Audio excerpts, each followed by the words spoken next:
Hello and welcome to the final round of the ABRUZZI V8 Sprint Series. Qualifying has just taken place and we are now just about to kick off a very special part of any supercar race at Bathurst worth its salt, and that is the top 10 shootout. We've got the fastest 10 drivers from qualifying and they're going to be running around one at a time, one shot to set their fastest possible lap and get themselves the best possible position on the grid. So here with me for all the action, as always, Matt Andrews. Matt, we've got Simon Chadwick out there on track at the moment. What are we expecting from him?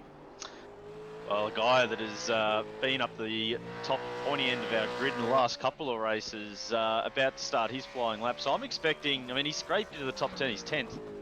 I would expect we see Simon end up a bit higher up the grid than what he is now as he starts his lap. But yeah, as you said, top 10 shootout, synonymous with Bath. This is the big event, the last round of the series. This is the one that first corner there where the whole lap can get undone. Hell corner, one error there, and the easily 3, 4, 5 tenths down on your best lap. Looked like he struggled a little bit through their end as he heads up towards Griffin's in turn 2, but a bit wide as well, out into the marbles, just sloppy. This is sloppy from Simon. He's been one of the form drivers so far, hasn't he, in this series? And he certainly, I was surprised to see him as far down as he just snatches a break going up there through the cutting. But he doesn't seem overly comfortable on the lap so far. He's, he did spend a lot of time warming his tyres on his first lap around, and now he's had to put it all on the line. But perhaps the tyres not quite in that window for him for whatever reason, but it looks as though he's been pretty good from here. He's hit the line quite well, hit the braking point well, just nicking the apex there on the left, down through the dipper. All of this is looking quite tidy, but I think that start to the lap might actually hurt him. And a bit taily coming out of the dipper there as well, so all sorts of things going on with this car at Simon for the moment. But yeah, you might be right, the tyres might not be at their optimal, but he'll still go around. There's probably going to be a few drivers who get some off tracks and things, so you never know, he could go up the order a bit as well. Should like to mention too, this week is a retro round.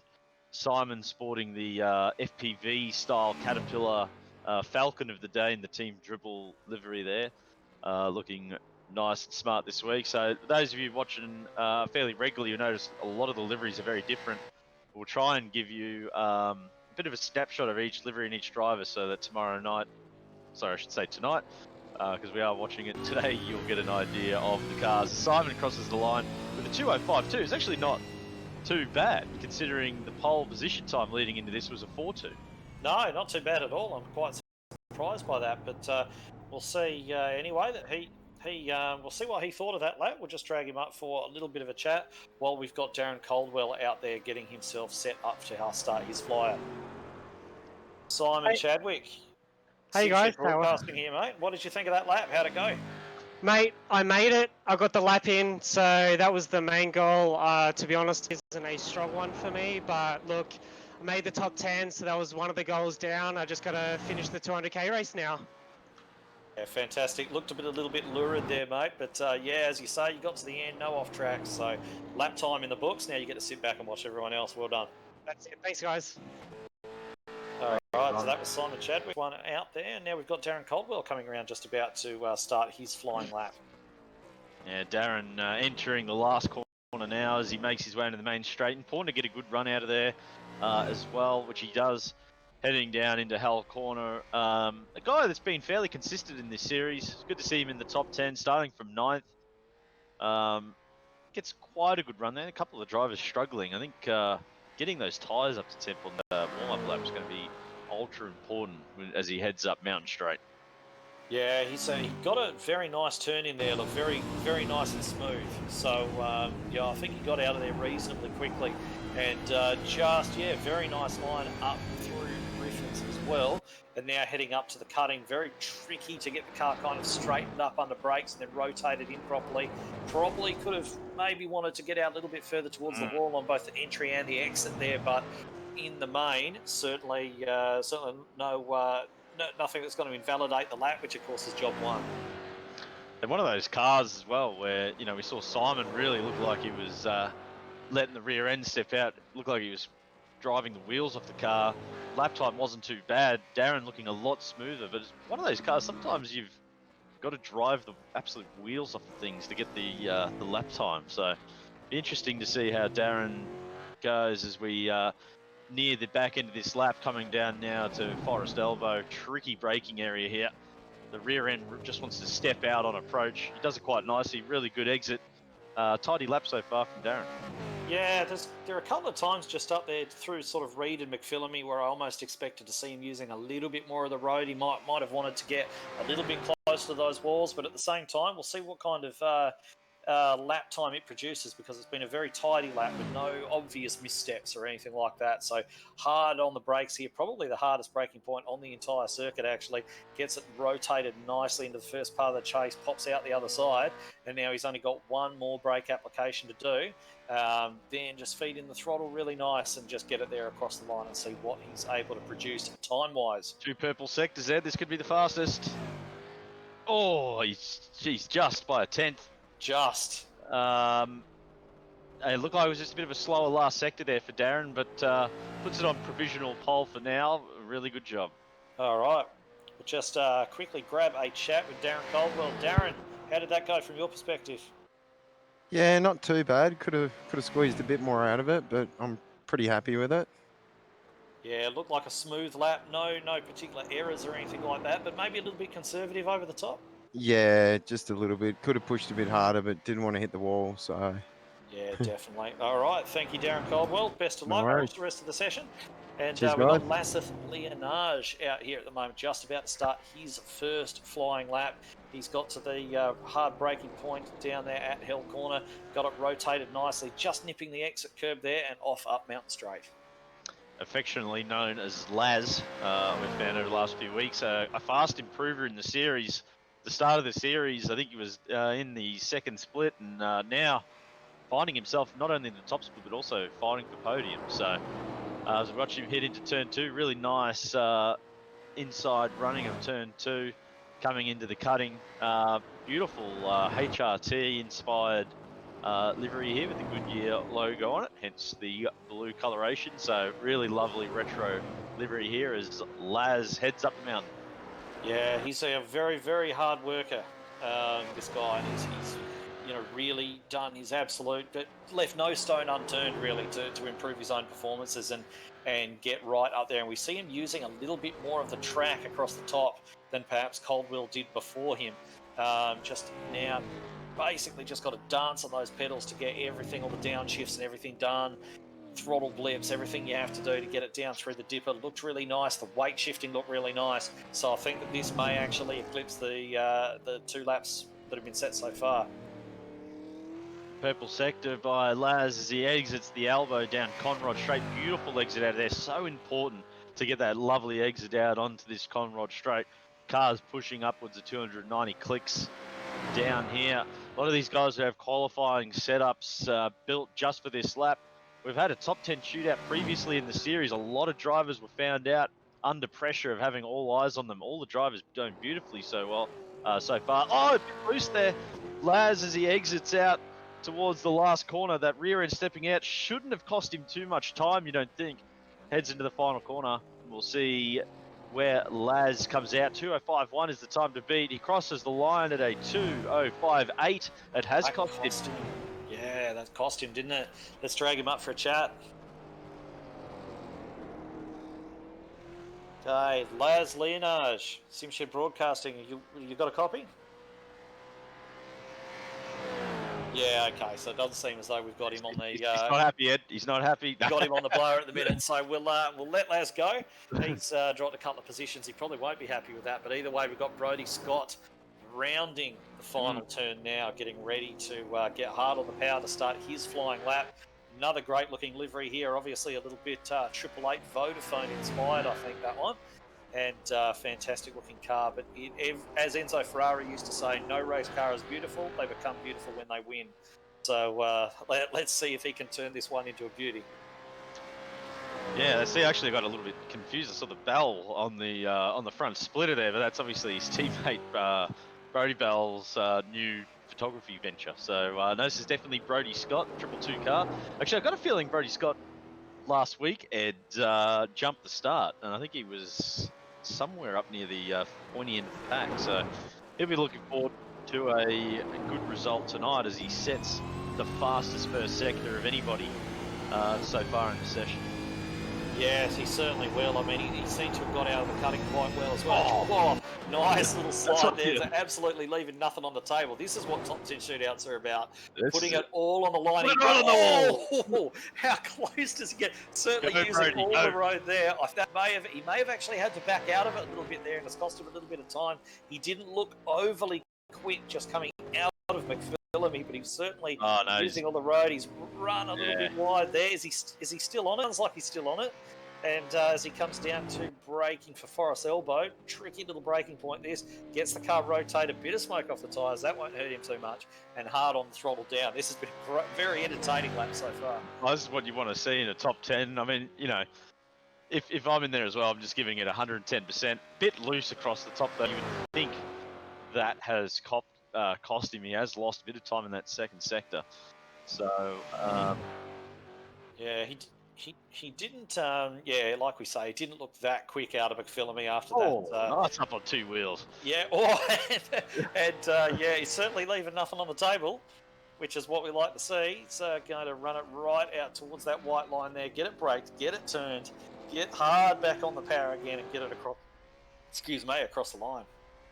Oh, I've got a 2:05.7, so it doesn't give him pole, but he's in front of Laz. I might take this interview certainly Ed, as we've got Brody up here. Brody, I think that might be a lap that you've got to send to your mate Brody Bell and get some photos done, mate. You left that looked good. Looked good. Well, it wasn't as quick as probably what you'd hope. Definitely not. I took it a bit too cautious. All cold tires. I've stacked it before on the last top 10 we did, so I didn't want to. Looked great, mate. Right up against the wall, up around the top of the mountain. I think you might have even touched the wall, going into Skyline, and then up on two wheels at the exit of the chase. Some good shots in there. We certainly enjoyed it here. That's what it's all about. But we'll see how the others go now. All the best. Well done. Thanks, buddy. All right. So while we were talking to Brody there, we've got Riley Curtis out there on his fast lap as well, so he's just making his one now up towards. He's gone purple in sector. Looked very use all the road right hand side coming out of his turn, but that doesn't look to have slowed him down at all because, as we mentioned, he is the fastest so far. Purple again as he comes out of Silman Park and going across the top of the mountain now, not leaving an awful lot on the table. Certainly, getting right up there against that wall. This looks like a nice one. And not only is it good pace, but we're talking about the retro liveries. Apparently, one of Riley's first liveries that you come up with. So going retro with one of his own styles, looking great out there, looking great through the elbow as well. Gets a terrific run out of the elbow, right up against the wall. So we head into the elbow, crucial corner. Oh, he's actually hit the wall. Up the approach to the elbow. I don't know if it'll affect him. It's still a purple sector. The next sector will be interesting to compare as he gets a good run out of there. But yeah, hitting that wall. I don't know if that also affects the lap itself, whether it is counted. Sometimes iRacing doesn't like that. Yeah, but, I think we might find this lap is cancelled. But I can tell you that particular livery was a livery that he did for Chaz Mostert in his early days. So it was a Chaz Mostert livery designed by Riley for Chaz Mostert's real-life race car back in, I believe it was the V8 development series in those days. Nice. Oh, geez, right over two wheels and a bit slow out of that corner as well. Unfortunately for Riley, let's see where that puts him. It hasn't counted. No, it's counted. So that hit off the wall, unfortunately, costing Riley there. Okay, do we want to drag Riley in? We'll have a quick chat. And Riley Curtis, obviously, that little strike of the wall there costing you dearly. Yeah, I didn't even realise I got it until I was on Conrad and seen the 0x at the top there, unfortunately. Well, that's at the very least, you've got the top 10 starting position regardless. So, you'll be able to drive off from the 5th row tomorrow. Yeah, pretty happy to even make the top 10. It was a bit of a surprise, so we'll see how tomorrow goes. Long run. All right, Fantastic. That's Riley Curtis there. Unfortunately, not getting a valid time in. But yeah, he'll start in the top 10 tomorrow. And now we've got Scott Stevens out there in the Greg Murphy lap of the gods inspired livery. Well, talking about people that have surprised me in the top 10, Scott Stevens is a driver we haven't seen much of in the series, and he's made the top 10 shootout. And yeah, as you said, I mean, in terms of liveries around Bathurst, doesn't get much more famous than this livery of the back-to-back years of the Kmart Commodore. So Scott Stevens, everybody's he heads up around the cutting. 551 almost took Murphy's number as well. It does come with a certain amount of expectation and pressure around this place in the top 10 shootout. I'm not sure I'd be wanting to drive it, but this lap looks pretty good so far. I think he seems to be doing it a fair amount of justice. He's yeah, doing a great job so far. All the braking points seem to be right. He's hit the purple sector first up as well, so he's just coming through Skyline now, hard on the brakes, just dancing it down the hill. There's such a tricky section this. If he gets it through the dipper, which he does, gets back on the power smoothly. Oh, he struck the wall. Is that going to give him a 0x and invalidate the lap, same as Curtis? Yeah, I don't know. It looked pretty gentle. I think he might be all right with that. I think Riley's was a little bit harder. No, he's got damage. He's clipped the inside wall at the Forest Elbow as well. He's got damage on the front of that car. No, he does too. That's not a good sign. Geez, that is quite a big hit. Yeah, but just anybody you'd know who probably drives this circuit quite a bit, the way the wall just sort of juts out there at Forest Elbow, and you can just catch the inside front on that, and that looks like what's happened to Stevens there, unfortunately. And I imagine that with that level of damage, we're probably going to see an invalidated lap here. Yeah, I think he's eased off a bit. He's going to finish it off anyway. Good on him.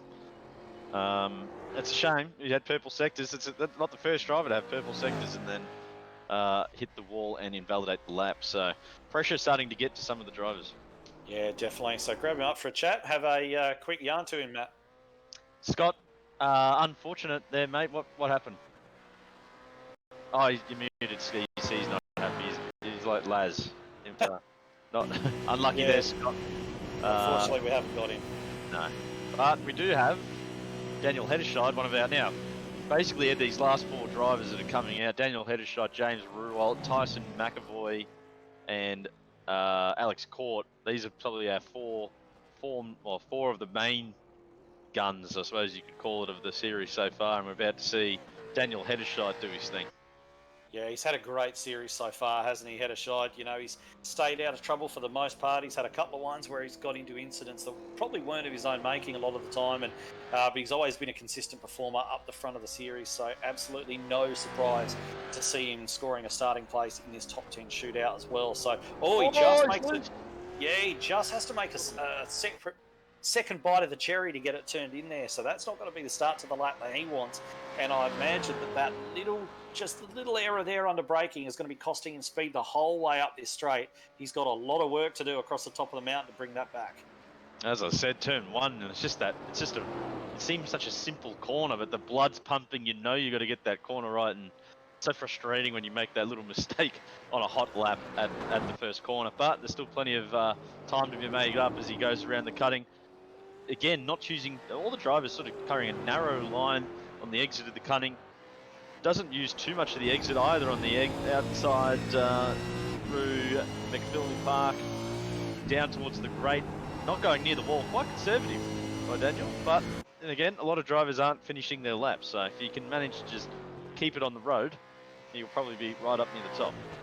Yeah, certainly. He already knows that he's going to have a couple of people behind him because of those guys who've had invalid laps so far. So he just really needs to complete a clean lap.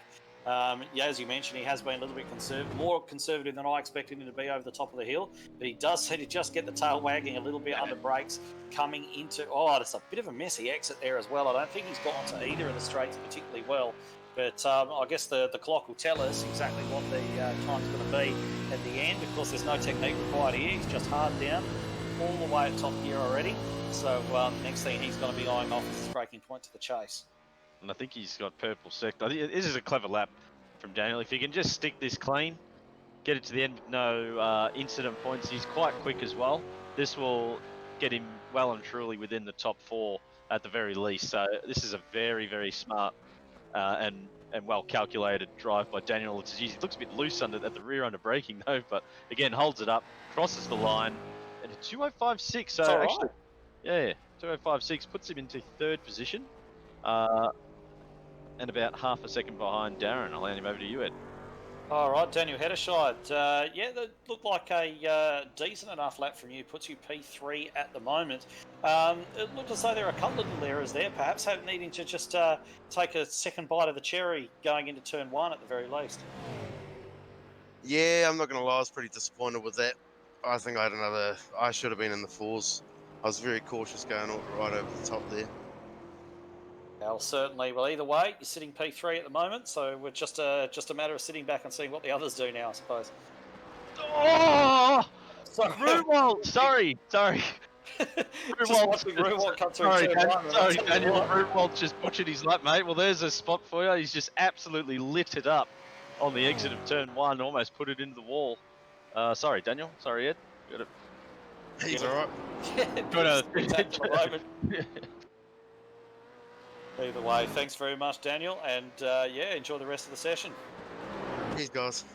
And I was just getting excited, Ed, because this was the livery that stood out for me as a massive Formula One fan and a fan of the Benetton of the 90s. This beautiful Benetton-inspired livery heads it on track, and he just made a huge mistake on the exit of turn 1. It's going to really put a dagger in any hopes of a pole position. Yeah, certainly. He's half a second down in the first part of the lap, so really for here, it's just a case of probably bringing it home with a clean lap. But you know, just the effort they've gone to copy the fonts from the side pod sponsor, the way they've written Pace Syndicate there in the very similar font to what was on the side of that Benetton. Bitburger beer. Yeah, Bitburger beer it was. But yeah, certainly the amount of effort they've gone to with that is quite significant. So yeah, good job on that. It looks absolutely fantastic. Just hearing his lap might be invalidated. We'll watch it to the end. Hopefully that's not the case. It was quite a big off there at turn 1. He did hit the grass, so iRacing might have adjudicated that to be an off track.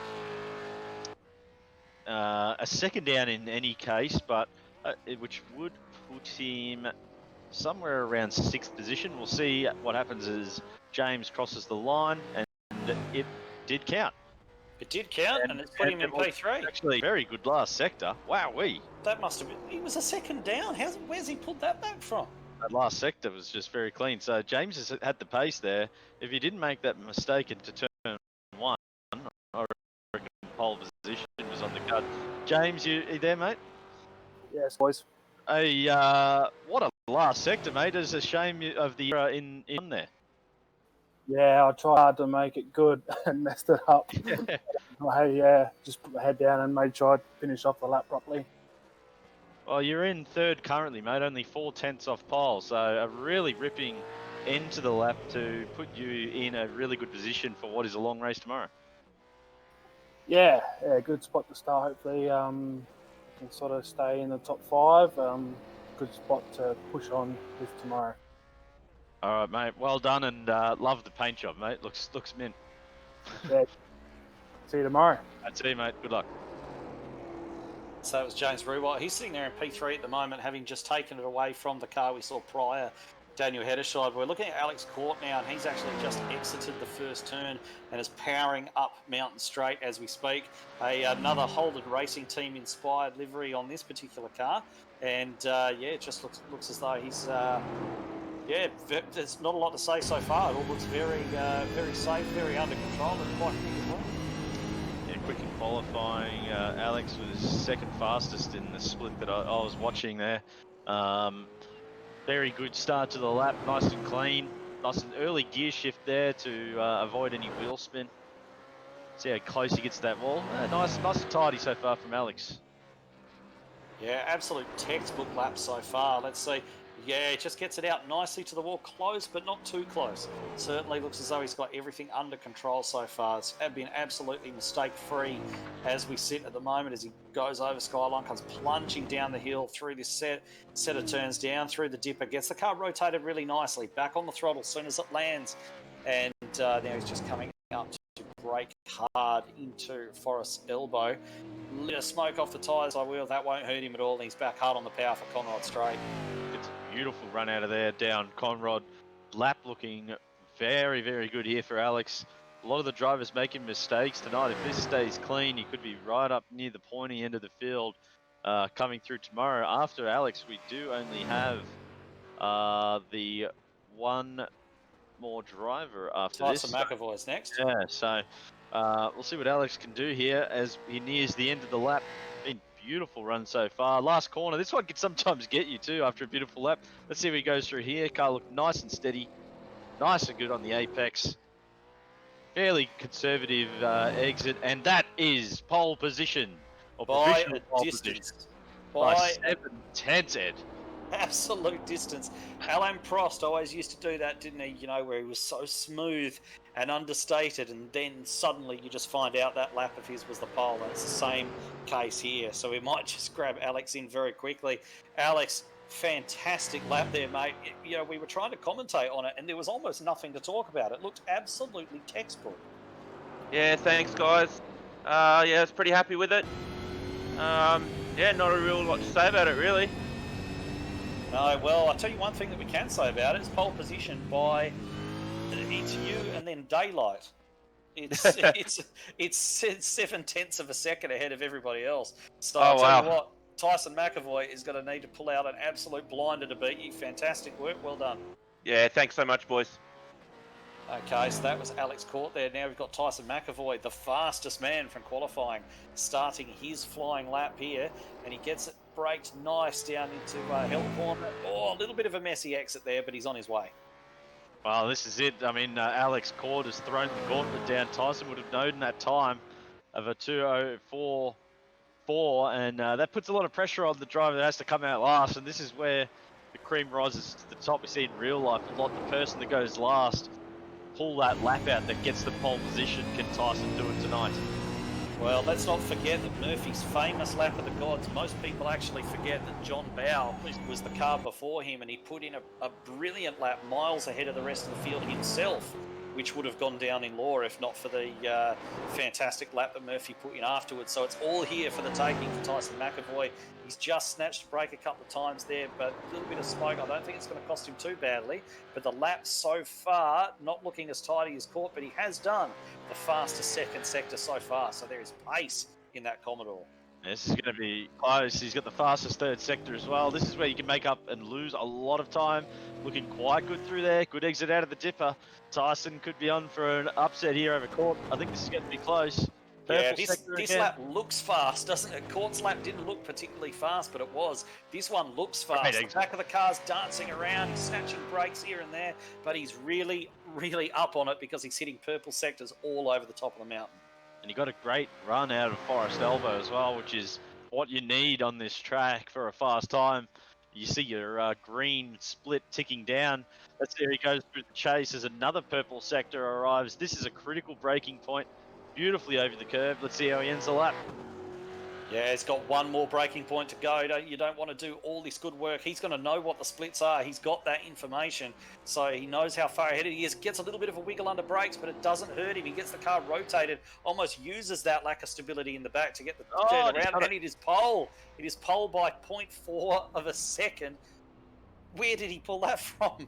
Lap of the gods, Ed. Lap of the gods. ABRUZZI Super 2 style. Yeah, absolutely, absolutely. We'll get Tyson in here for a chat. Tyson McAvoy, pole position. You were fastest in qualifying. Alex Court put down a fantastic lap, miles ahead of everybody else, and you've gone out and crushed it. Oh, that was tough. That was bloody tough. As the nerves cranking and. Whew. Talk us through it, because I mean, Alex's lap was very smooth. You couldn't see any kind of the car moving around or anything. Yours was spectacular. There was tyre smoke. There was the back end waving across. You're fighting it the entire way down, but we just kept seeing these purple sectors pop up and up and up and up, and you managed to finish it off brilliantly. I made a big mistake at the tyre power corner. I ran so wide, and I was like, "Oh, that's the lap gone." Like I've stuffed it straight away, but I pushed on, and yeah, very shocked with my time. Well, congratulations. You are going to start in pole position tomorrow. with a brilliant lap, 2:04.099 to get around Mount Panorama. So fantastic lap, awesome job, and you're going to be starting with clear track in front of you tomorrow. Thanks, boys. Thank you very much, Tyson McAvoy, our pole sitter. All right. Well,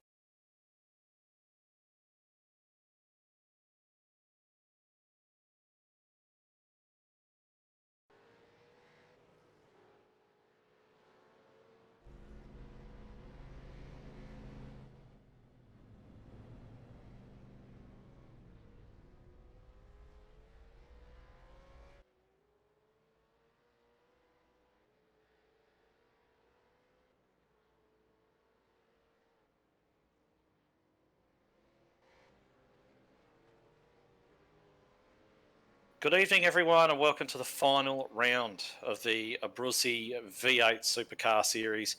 It's been a long journey over these last 12 races and 12 weeks. There's been some fantastic races, and we're hoping that this race ahead of us is going to provide the crescendo to the whole series.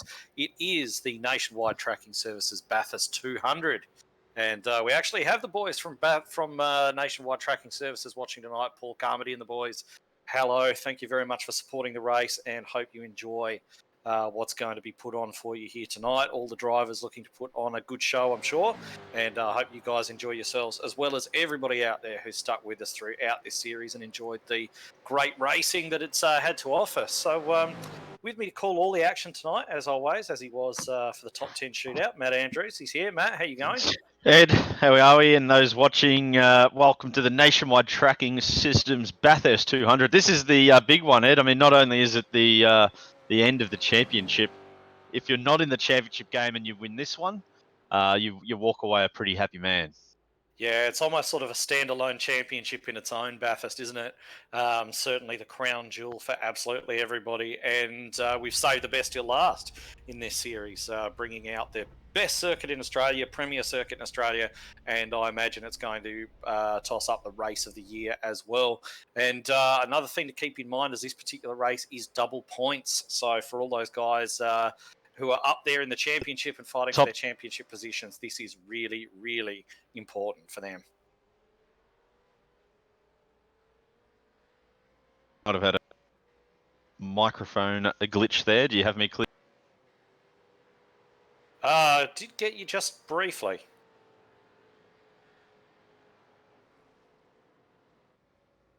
That'll be iRacing having a bit of fun with my comms there, but if you've got me clear, just let me know. Otherwise, I'll just wait. You sound fairly clear now, just almost resolved. But we're seeing a few really awesome paint schemes out there. You may notice that a lot of the paint schemes out there on track at the moment resemble some of the great paint schemes of the past. There's tributes to V8 supercars, Formula One cars out there. You know, loads of old style liveries, really well done as well. So if it looks to you like you're watching a race from the past, you're not. It's just the fact that some of these paint schemes are harking back to years gone by.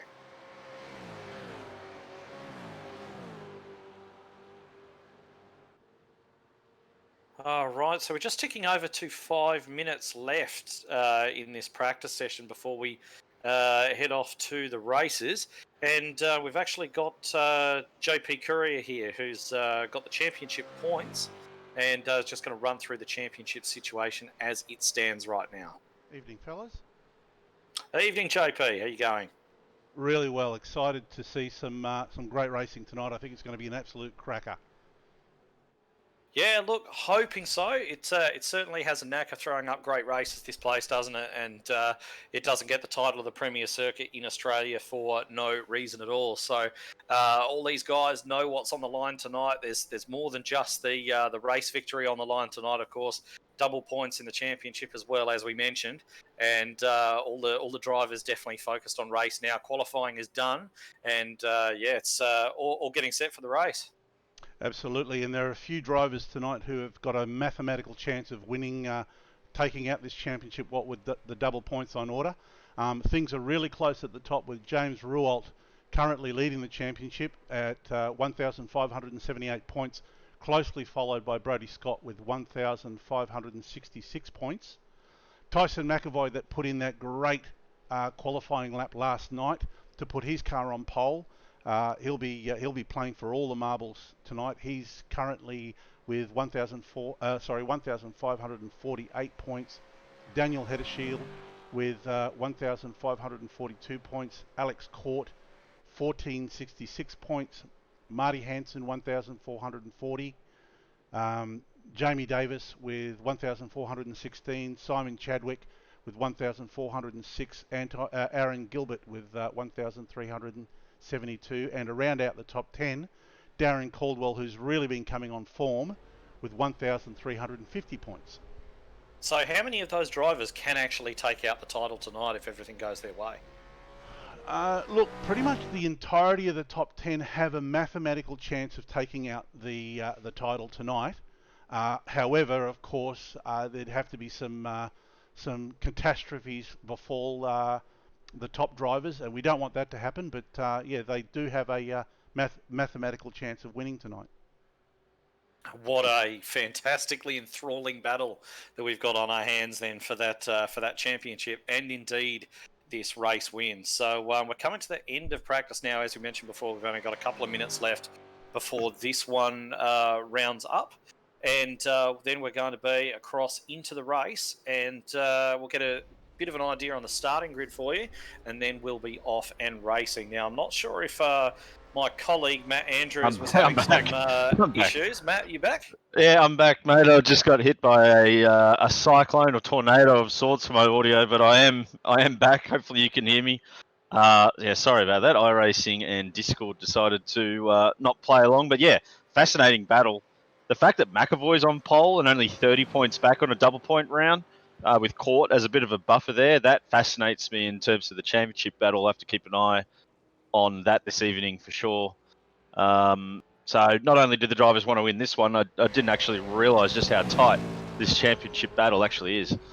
Yeah, it's very, very tight at the top, and pretty much all the way through the field it's extremely tight.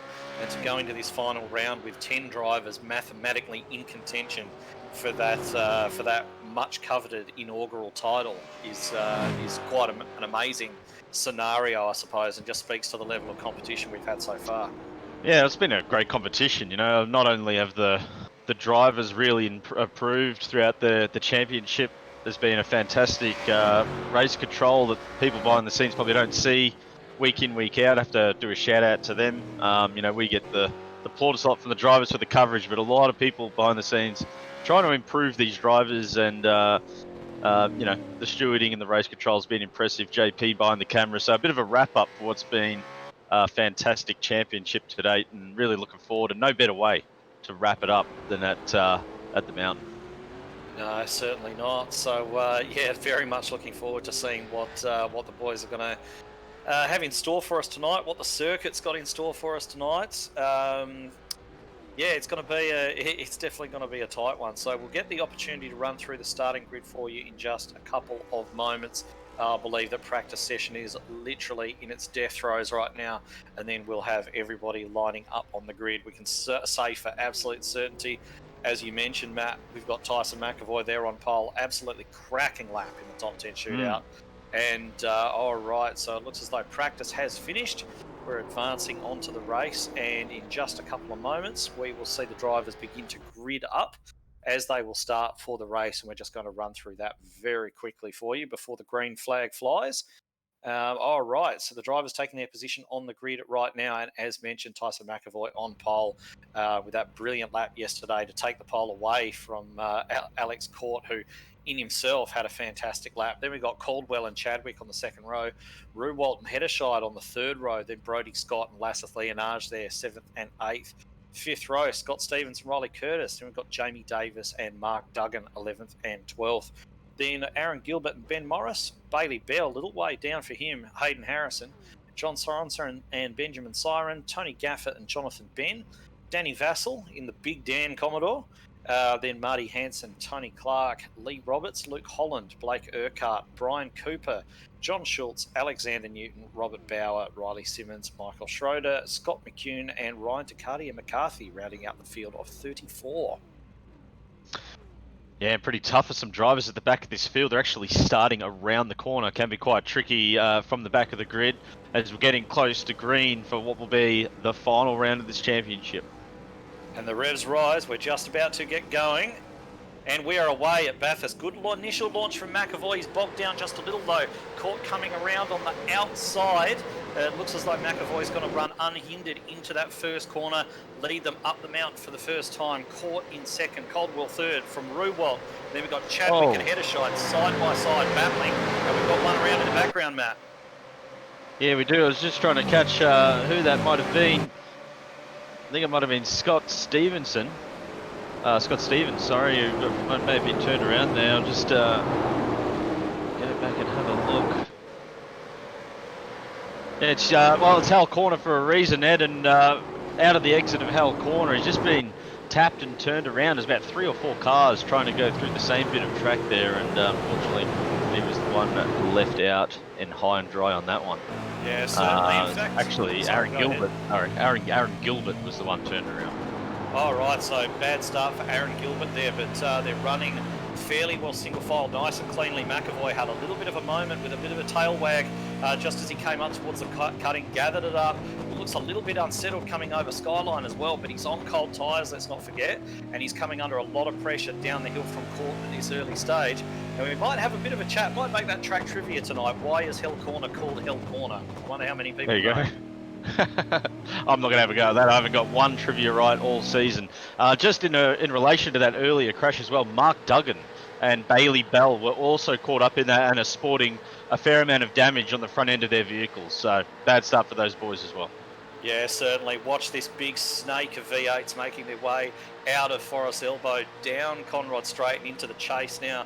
McAvoy still leading from Court. Those two just snatching a break on the in the braking zone there. Did not produce any smoke. Didn't seem to affect him at all. He's coming under, well, I wouldn't say a lot of pressure from Court just yet, but Court certainly letting him know he's there. And there's quite a lot of battling going on behind. I think we've got is it Chadwick. Yes, Chadwick having a look at Heddershide. Heddershide manages to hold on around the outside, and that slowed Chadwick down. And he's actually going to come under attack from Brodie Scott in that colour scheme there, reminiscent of the old Vodafone 888 cars. He's just got the inside there of Simon Chadwick, runs him up to the curb there. They make a little bit of contact, and Scott off onto the grass, 2 wheels on the grass, gathers it back up, and they'll both live to find another day of racing. Yeah, terrific racing there. Going back in the pack, just looking through the midfield for any carnage. Everyone fairly well. A couple of drivers struggling on cold tyres though, out of the exits of a couple of corners, but by and large, fairly clean as they make their way around the first couple of laps. Actually, I think someone just grazed the wall in the old MPV BP Ultimate car. So to see if that was, yeah, Benjamin Siren there, running very wide out in the grain into the wall. Unlucky for Siren. Bit harder for me without the usual liveries on, but a fairly good start for most of the people tonight.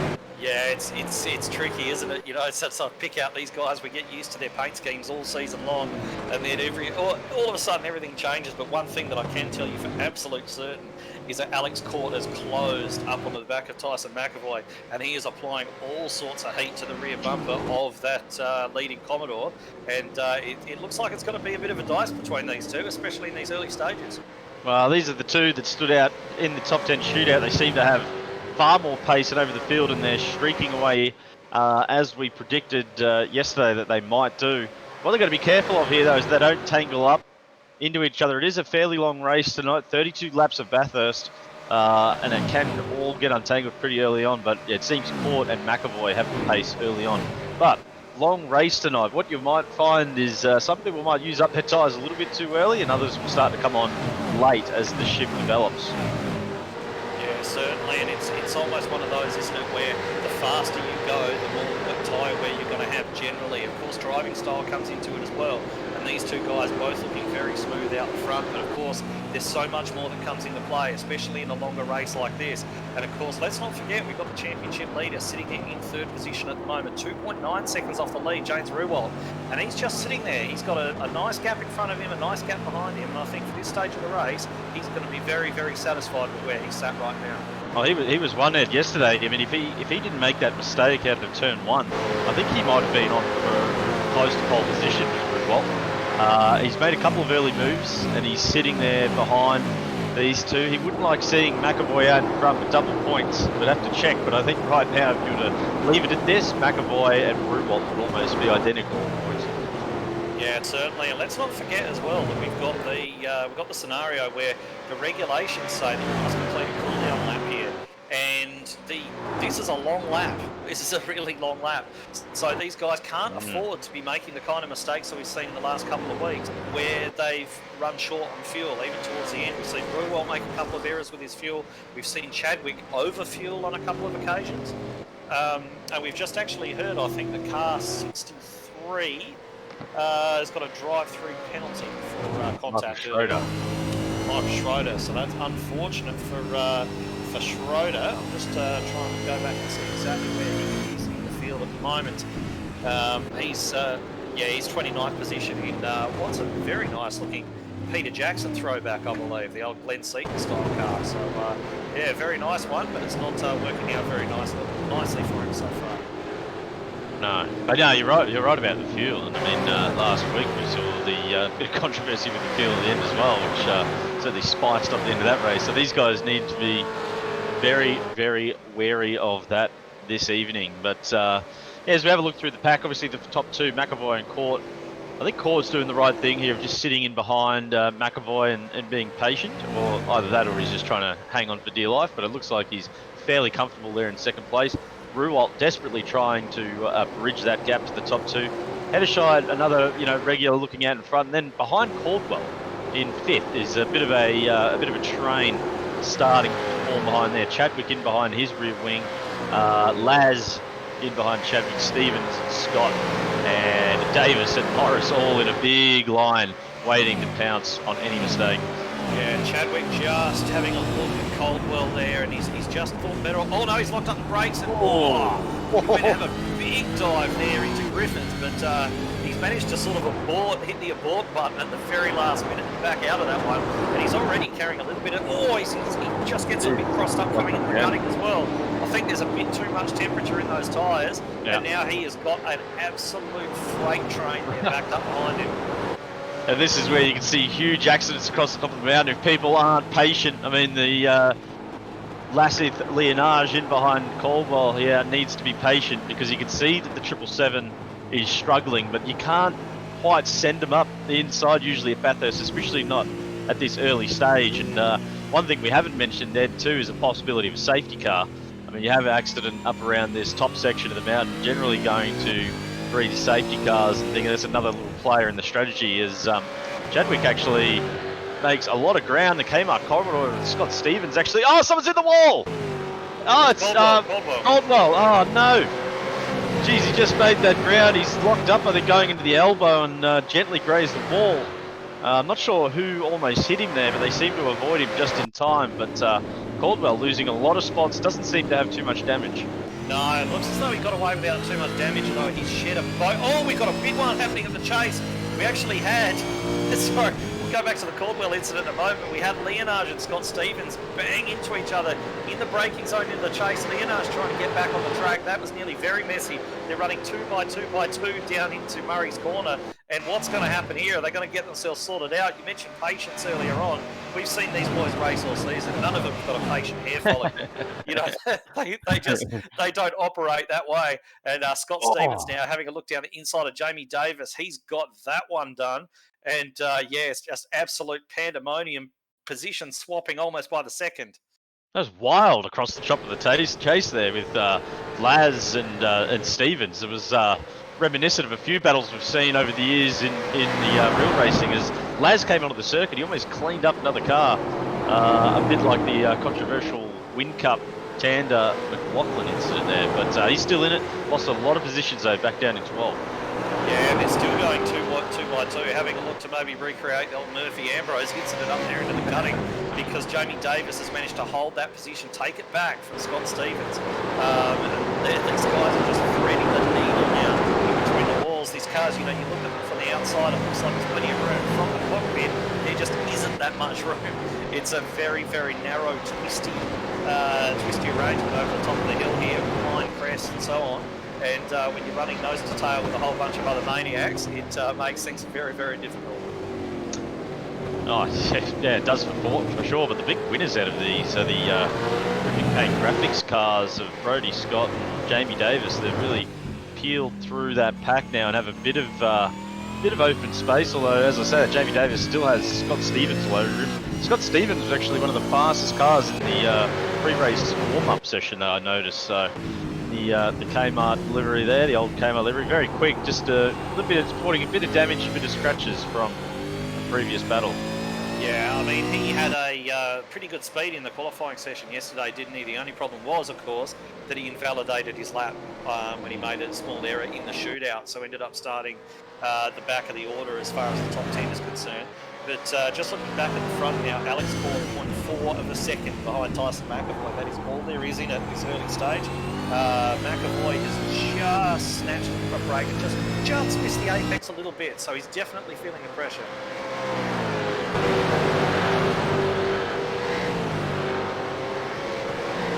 Just listening to race control, a couple of drivers maybe not too happy with the incident up at the chase that we're talking about there, where Laz had to re-enter the circuit. So there might be a couple of unhappy drivers with that, and race control having a look at that incident there. So Laz Leonage might be under a bit of scrutiny from the stewards. Yeah, certainly. It's be a bit of a shame. I mean, if you go off the track and you're carrying momentum through the grass, I mean, you want to try and rejoin the circuit. I didn't see anything particularly dangerous, but I'm not race control, so I guess we'll wait to see how they call it. We'll wait and see on that one, but yeah, you're right. It'd be good to see Laz continue on his race.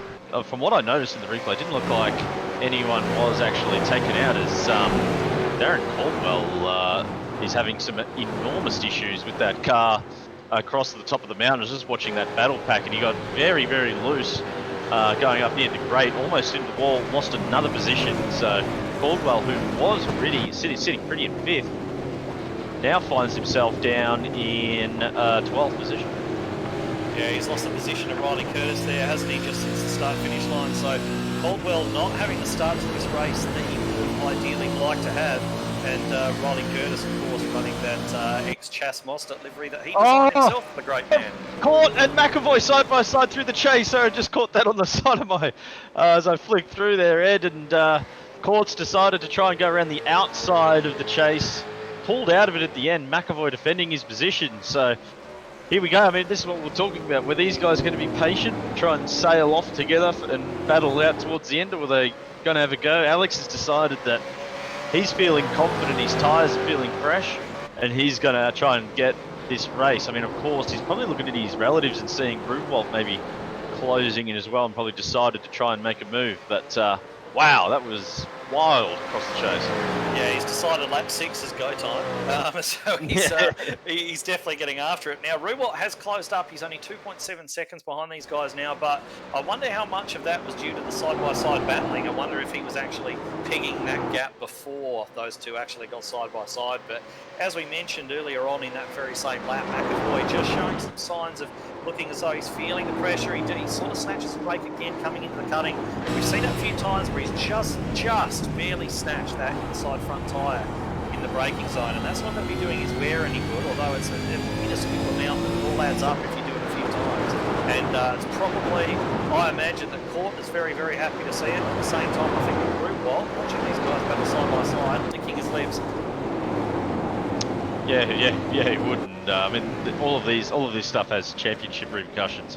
I mean, if Tyson gets tangled up with Alex here, or Alex gets tangled up and they get taken out, almost hands the championship to Ruwalt. So these guys need to be a little bit careful, because they're still well and truly in the hunt for a championship. And there's some good prizes online, I believe, too, for the championship. So it's a fair bit of, people say sheep stations in sim racing, there's actually quite a big championship this one to win tonight. Yeah, it certainly is. There are prizes on offer. They're not racing for nothing here. I was just going to have a look to see whether or not Court had the opportunity to have another go down here into the chase. Not close enough this time, and I think McAvoy breathed a sigh of relief there, just being far enough ahead that he's not going to come under attack, have to defend his position down into the chase that time, because a very scary breaking point when you've got somebody all over the back of you. Yeah, it is. I mean, but It is probably one of the better overtaking opportunities on track. I mean, besides turn 1 and 2 and the chase in the last corner, I mean, you have that whole top of the mountain section's virtually impossible to overtake. So if you're going to have a crack, you got to do it, and you've really got to send it down there. If you hesitate going down to the chase, it can normally lead to some pretty major drama. Yeah, certainly. I was just having a quick look at Tony Gaffer, who's back there battling with Brian Cooper over 29th position. He just had a small look into the chase there, and he's carrying a little bit of battle damage. We've got an issue with Benjamin Siren. He's in the wall. He's dropping positions. I'm just watching the replay. He goes into the last corner to Siren, puts the car up onto the grass, and all on his own spears his Mustang into the wall. And actually, geez, behind him there's a big Kev Commodore that almost gets tangled up as well. The big Dan Commodore does exactly the same as what Siren does on the grass, and almost spears into Siren while he's into the wall. Well, we've seen quite a lot of drivers in the past, pro drivers, actually make that error. So it's not overly surprising to see. It's a deceptively tricky piece of racetrack, that particular corner, and unfortunately Siren has, and Vassal, from what you're telling me, has fallen afoul of that particular section of racetrack. So onwards and upwards for those guys. They've got to continue on now, but of course they're driving around with very damaged cars. Yeah, it has been the greatest season of the last, especially the last 4 or so races for Siren. He just seems to be on the back of the tow truck, as his teammate Simon Chadwick has been saying sort of week in, week out, and that just adds to his misery there, unfortunately. Yeah, so the leader's heading down to the breaking point at the chase again, and they are still, as you were, nothing quite as extreme as what we saw a couple of laps ago with those two drivers side by side. I think Court may just be taking stock now and seeing if there's another opportunity that's going to present itself there, as McAvoy just gets the tail out a little bit. This could be an opportunity actually here for the lead. Is Court going to have a dive down there inside a hell corner? He's certainly showing the nose, but thinks better of it this early on. I thought he was about to send it down there, but he's got a great run out of turn 1. McAvoy's actually swerving to try and break some sort of toe. I think he's going to try and defend the inside here. We'll see if Alex Court decides to send it down the inside.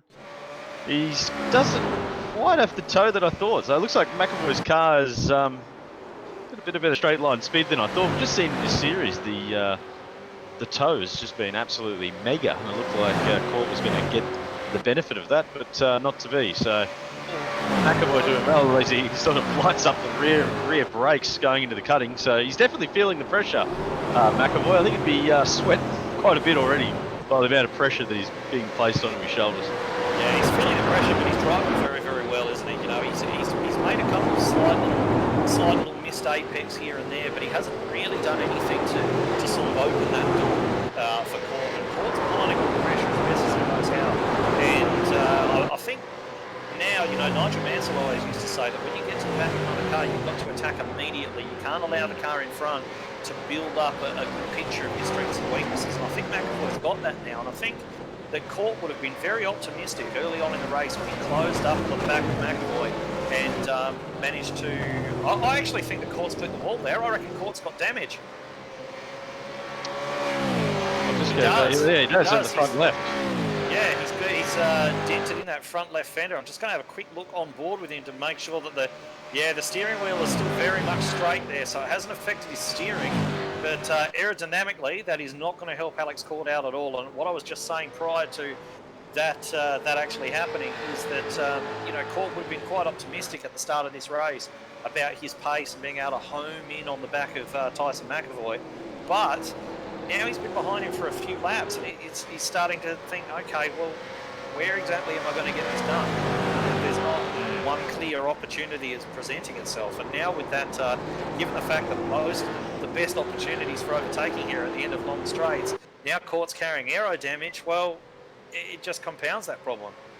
Yeah, he's not gonna like that. iRacing really punishes you aerodynamically with that, even a slight bit of damage like that. He'd be losing kilometres down the straight now. Just watch the replay of him. He did actually, as you said, just graze the inside wall at the elbow there. Just took it a little bit too tight, maybe a bit eager, trying to get a really good run out of that corner. But it shouldn't affect him too much. It would just affect his straight line performance, which, as you said, will hurt his chances of an overtake. But again, as I've seen in this series, most overtakes have been in the pits.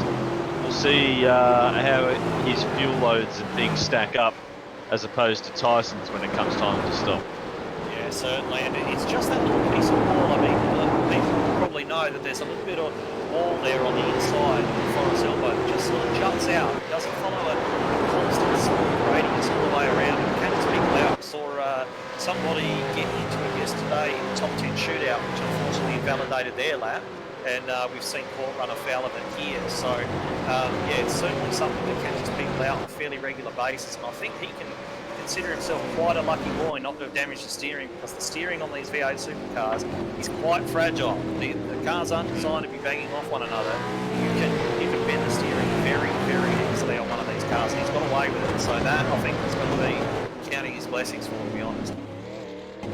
Now, as we just get to the end of lap 10 here and take stock a little bit, we've got the two leaders, Tyson and Alex Court, still streaking away, looking very good. James Ruwalt in third, clinging on as best he can, only a couple of seconds behind the top two. That's really your championship battle, along with Hedderscheid in fourth. Now that top four has about a 7-second lead over Simon Chadwick in fifth, so it's definitely sort of your top four drivers that are moving away as McAvoy's in the pits. All right, well, this is the first of the major players. We have had a couple of cars in for the pits so far, but this is certainly the first of the major players, your race leader. And I think I'll see Simon Chadwick coming in the background as well. But McAvoy will keep an eye on here, make sure that he stops right precisely in his box. And yep, goes up on the jacks, no problems whatsoever. So he's going to take on an amount of fuel, get some new boots on that car, and he is going to be underway. And that is the first strategic play that we have seen so far. Yeah, so he's basically defended off any chance of Alex Court doing an undercut. Fairly clever move by Tyson. I always wondered when I watch motorsports why leaders always wait for the person right behind them to pit and just get chewed up by the undercut. So quite a clever move. The only problem with that as he comes out when you do make this move is traffic. And he's literally slotted straight in behind car 13 there of Alexander Newton. He's got the lights flashing. He does not want to be held up as Newton is blocking McAvoy. McAvoy drives literally around the outside of him, but that would have cost McAvoy some time there. Yeah, but there's absolutely no reason for Newton not to block, is there? No, he can defend. They're racing competition. Fair game. So, but yeah. if you're Alex Court, you're coming in this lap now, surely. I mean, if he's got a spotter, if he pits, he'll take the lead there. That would have cost McAvoy probably 8 tenths, I'd say. So yeah, certainly at least. least. This is an opportunity for Alex, and I might just I'm just going to flick over to Court now to see if he does come into the pits. He's coming through the chase as we speak. I'm not sure. Do these drivers have spotters? I don't know. Some of them maybe. I'd say some do, some don't. It would depend on the, I guess, the arrangements they've got inside that particular team. But McAvoy now is coming up. No, Court stays out. That's a surprise. And Ruwalt's in. Ruwalt just peeling off in the pits in the background. Hedderscheid going with him. So we'll need to keep an eye on these two and see how their pit stops play out as well. We might get a bit of an idea when these guys come out about how much time McAvoy got lost there in that battle with Newton. We'll see how much closer that gap is.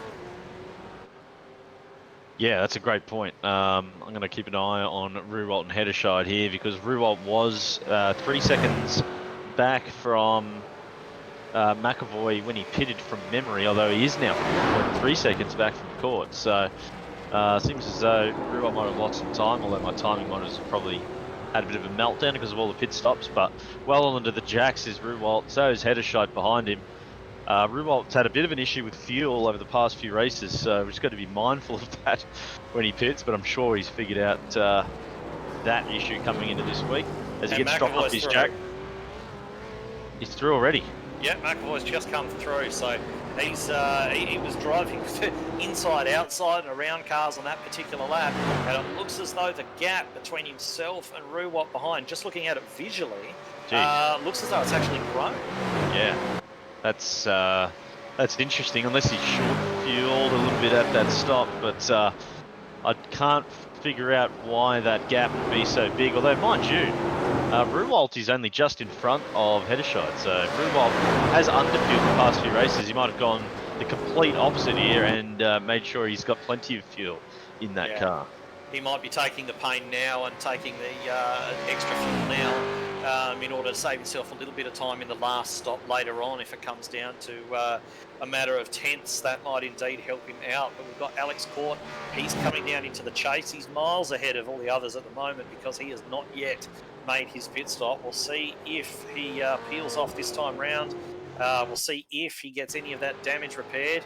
Yes, he's coming in. He peels off to the left-hand side of the track. And now, of course, he still has to be on it. He's got to be clipping those apexes, bouncing over those curves, using as little of the track as possibly can. There we go. Hard on the brakes at the last second. Get that pit lane speed limiter engaged and trundle down the pit lane to the waiting virtual crew members. Yeah, an important stop for Alex. This whole fuel game that we're talking about here is fascinating. It'll be interesting to see what type of decision Alex takes here at his second stop.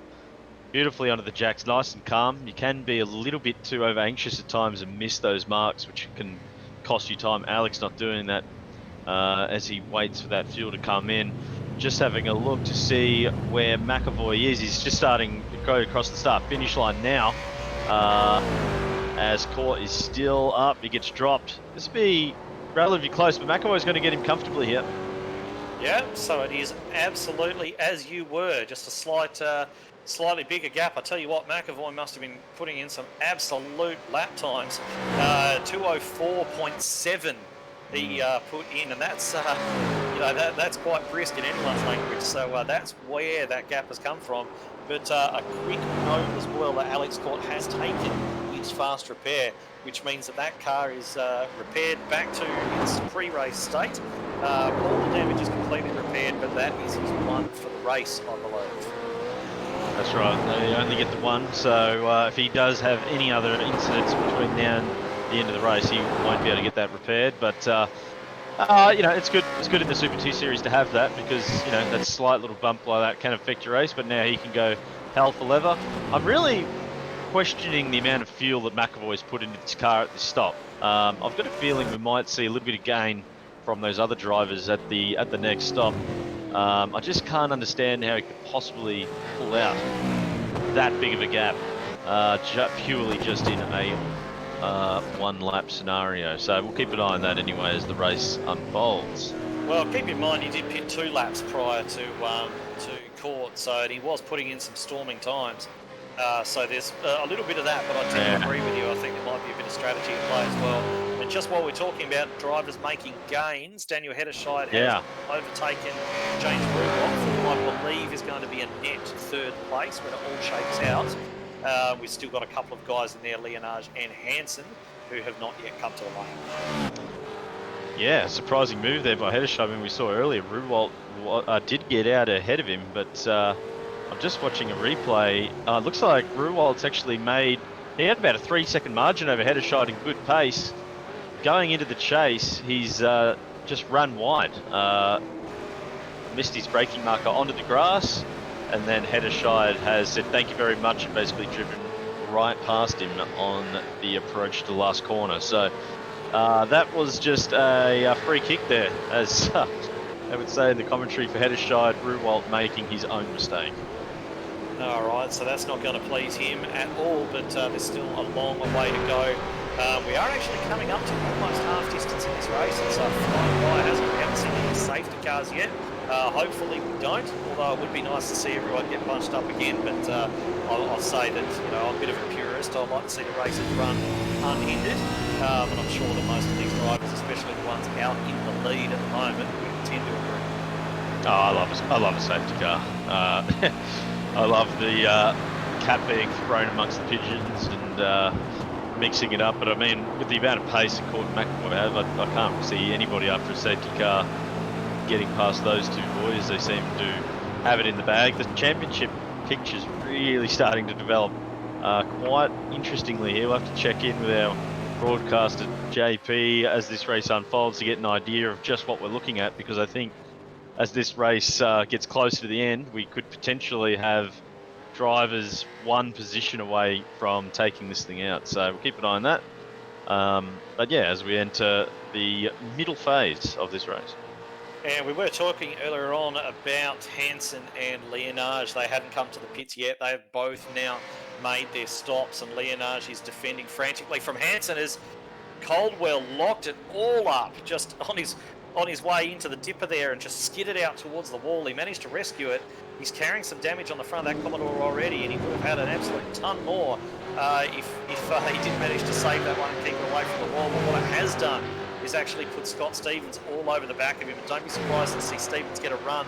That Commodore of Caldwell's is damaged, and Stevens looks very, very clean indeed. So I expect to see a move coming down here. They're going side by side, running into the chase. Stevens right out by the grass, right around the outside. He's going to get it pulled up. Oh, what a move! Great move. That was amazing. All right, so that's probably going to settle that little battle for the time being. And Hansen's still all over the back of Leonage, and these two fighting it out. They went into the pits together, they came out together, and the battle is just still going on and on and on. Just having a look at a battle here of Danny Vassal, Lee Roberts, and Jonathan Van battling it out. Just getting side by side in the exit of the chase, but this is a three-man pack that looks like it's going to get quite spicy. Geez, I love that big Kev livery.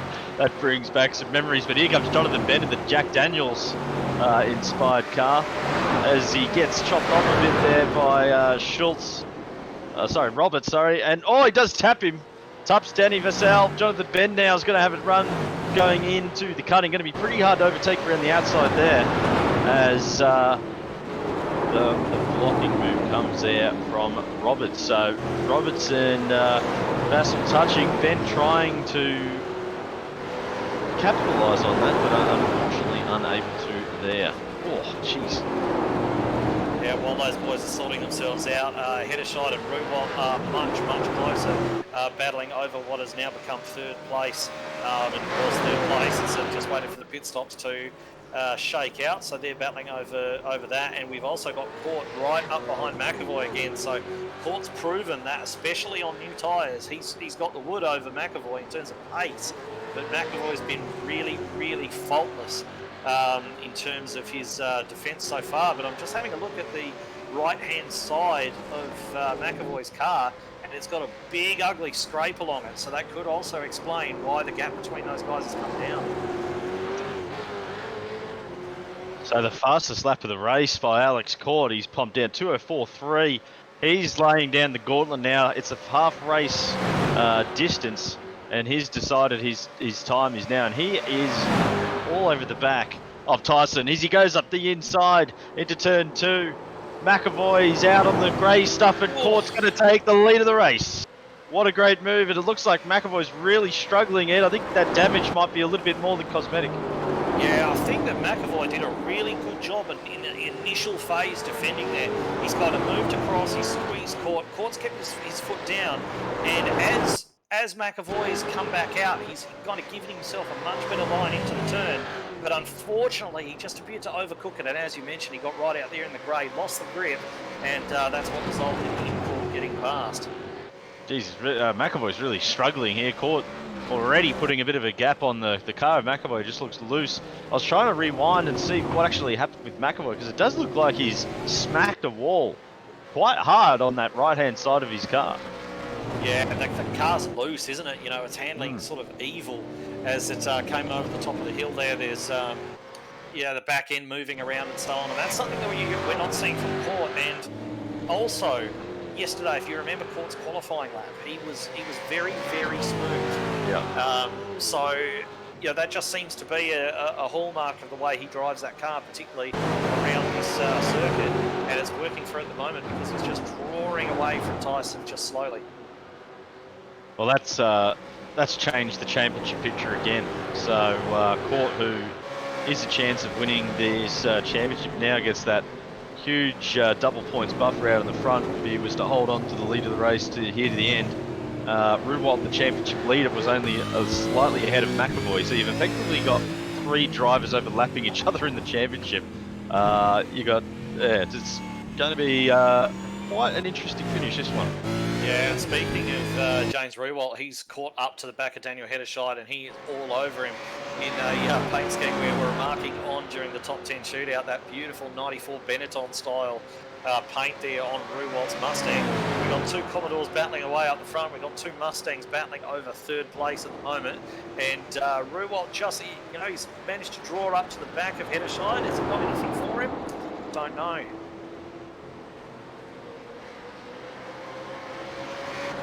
Yeah, just having a look. I mean, Rewalt, it's just a shame he had that incident earlier. I mean, he before the pit stops, he was within only a few seconds of the leaders, made that error, and now he's stuck in behind Hederscheid. I mean, Hederscheid's got good pace himself, don't get me wrong, but Rewalt will be very eager to get past, especially now that he's seen Court make that move into the lead. So Hederscheid and Rewalt, we've seen them all season long battling it out. Rewalt will be keen to get this move done as soon as possible.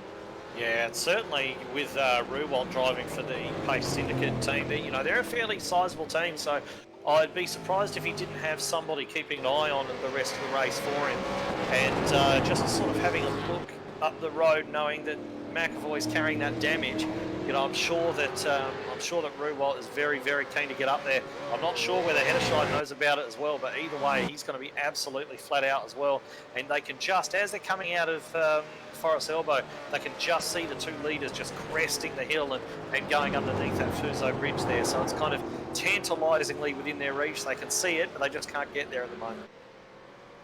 That's right. Okay, up at the front, Court has pulled a little bit of it. Looks like McAvoy stabilised a little bit, but Court's definitely built a bit of a buffer. Looks like about a second there over McAvoy. Yeah, but they both lapped in just about identical lap times, 0.3 of a second in favour of Court. So there's not a huge amount in it. And of course that's, you know, sort of varying lap to lap to lap as well. So these guys here, we've got Hederscheid and Rewalt, they're lapping at almost identical times. Rewalt actually got a really good run out of Hell Corner there, and he's going to tuck his nose right underneath the rear wing of that Mustang ahead of him. And it looks as though he's just going to jerk out there and have a look around the outside. Very difficult to get it done around there. And Hederscheid just comes back across to cover. But yeah, these guys are going to be side by side before too long. You really get that impression, don't you? Yeah, you do. A move's going to be made sooner rather than later. It's just a matter of time. But I think it's really important for Rewalt to get that done as soon as possible. But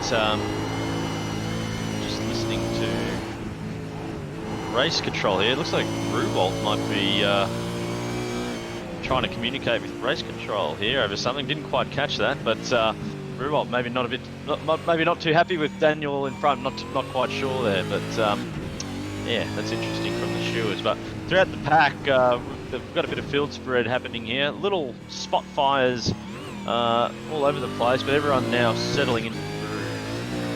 Yeah, certainly, and I think Rewalt, the only thing that I could possibly imagine that he wouldn't be happy about was Hederscheid's defending, but you know, he's got a right to cover his line, I suppose, so I didn't really see myself too much wrong. But once again, it's race control's call, and they've got dominion over the way these drivers behave. And if they do see anything untoward, they're going to not be shy about handing out some sanctions. But let's hope for Hederscheid's sake nothing happens to him. And just looking up and down the field at the moment, of course, the closest battle on track, on track for the major positions at the moment would be this Hederscheid and Rewalt battle. But looking back even further, we've got another pair of cars. They're almost 2x2 at the moment. We've got Brodie Scott and Simon Chadwick battling over 5th and 6th positions. And then going back further from there, we've got Leonage, who's just in front of Riley Curtis. Curtis carrying a significant amount of damage on the front end of that Mustang. It's certainly not as pretty as the last time I looked at it, and it seems to have shortened the thing by around about a foot, but he's still carrying reasonable speed. And he's got Scott Stevens and Marty Hansen right up there behind him as well, so a bit of a foursome going on here too. Nothing better than we got one round. Sorry, we got one round at Murray's. Jamie Davis looped it at Murray's, keeps his foot in it. That's great driving actually, because he had 3 cars bearing down on him there. He's kept the foot in it, swung the back right around, and got it out of the way of those other cars who would surely have made contact with him if he didn't manage to do that. Really, he'd be annoyed with the mistake, but that's expert driving from Jamie Davis.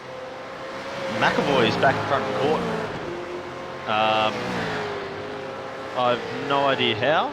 Did you catch that, Ed? I certainly did. I'm just going to wind back to just take a little look, and it appears as though that Court's made an error through the chase, lost all his momentum, and McAvoy's managed to slide one up the inside into Murray's corner.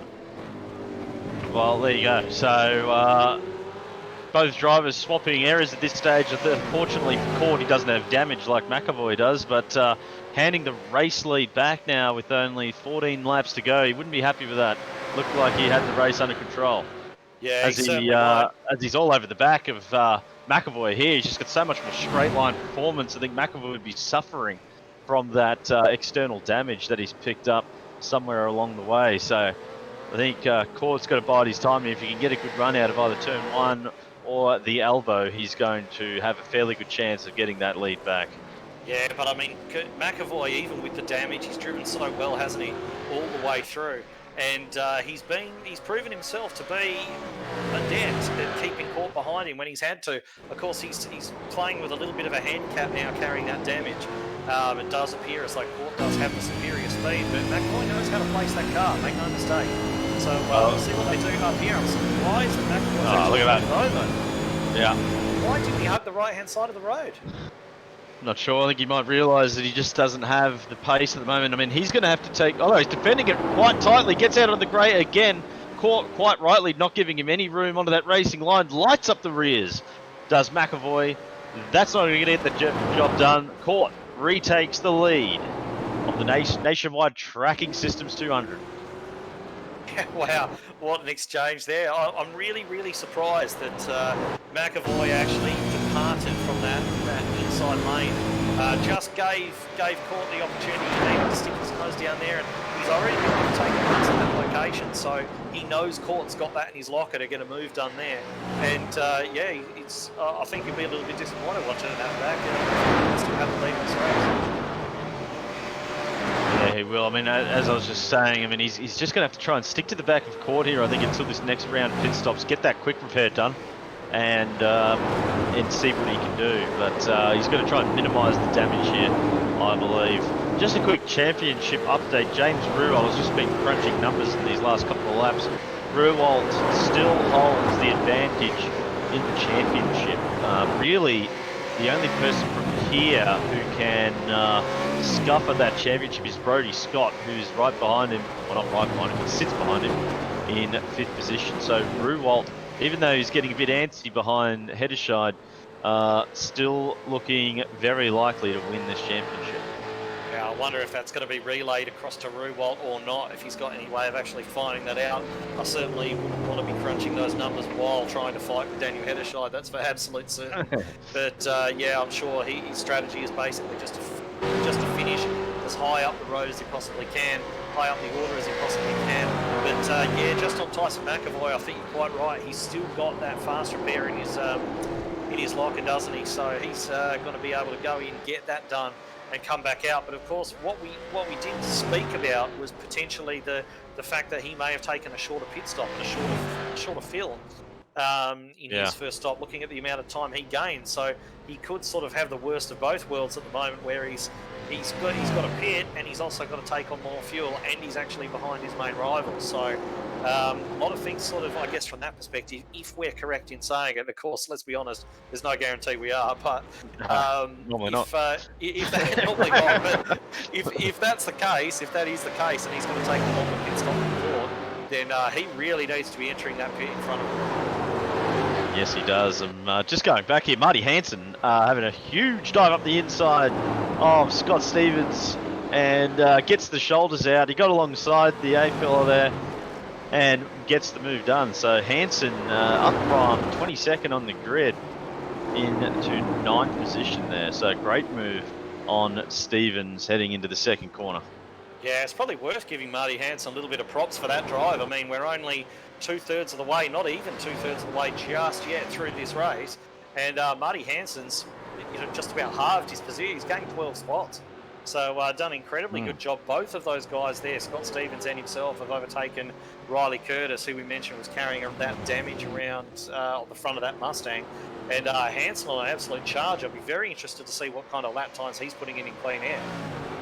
Love the Redback Racing livery. That's the old HSV livery thing when Rick Kelly and Garth Tander were battling out for the championship many moons ago when Rick Kelly was actually fast. And here he is in that beautiful inspired livery sitting inside the top 10. All right, and I believe that we just heard that a penalty had been handed out to Danny Vassell in the number 30. Big Dan.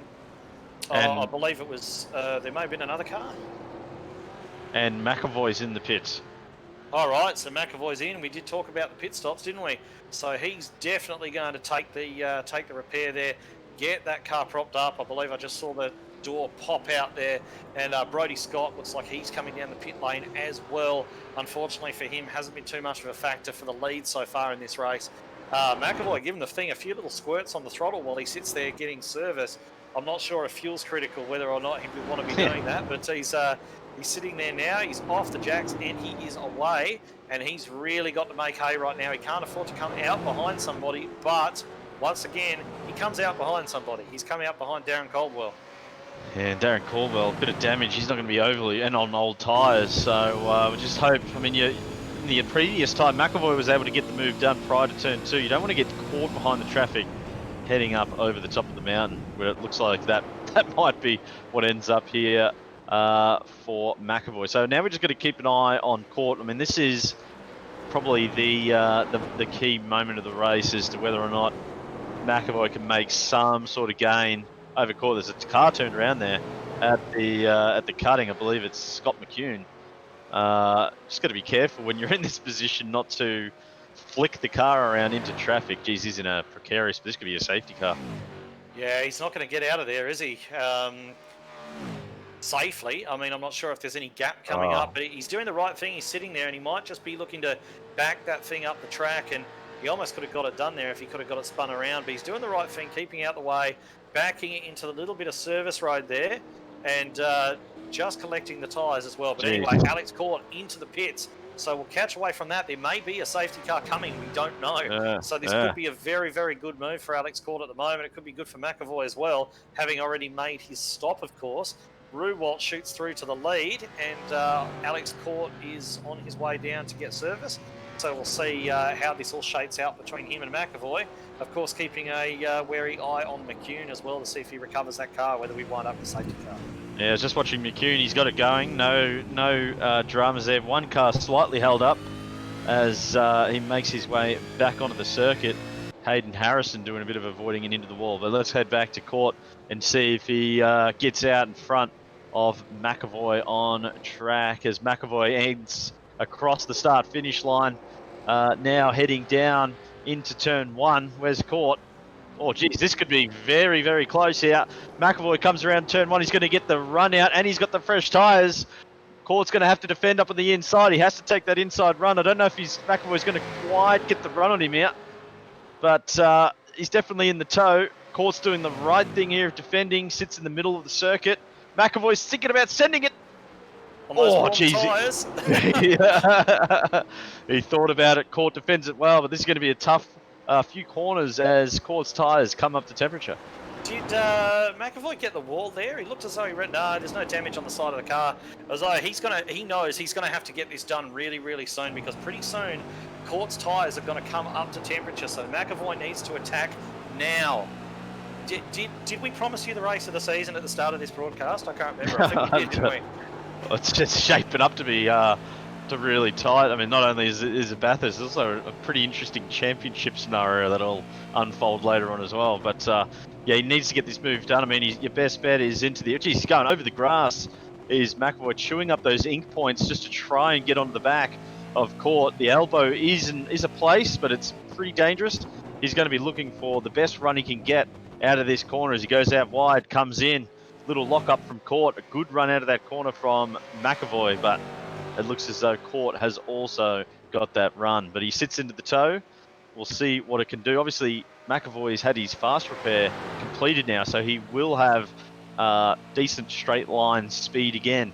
Tucks under the rear wing through the chase. I tell you what, he could probably send one here. Defensive is caught up the inside. Another defensive move. That's going to open the door up for McAvoy, who's going to get the run down to the last corner here. He pulls to the left. Court's going to have to defend left end in the pit lane. McAvoy goes up around the outside. It's a pretty hard place to get the move done. But once again, McAvoy's going to get the run out down into turn 1. See if he can get it done. Court goes defensive again. He's waiting for the move to be made. McAvoy's going to go. He shifts. He goes up the inside of Court.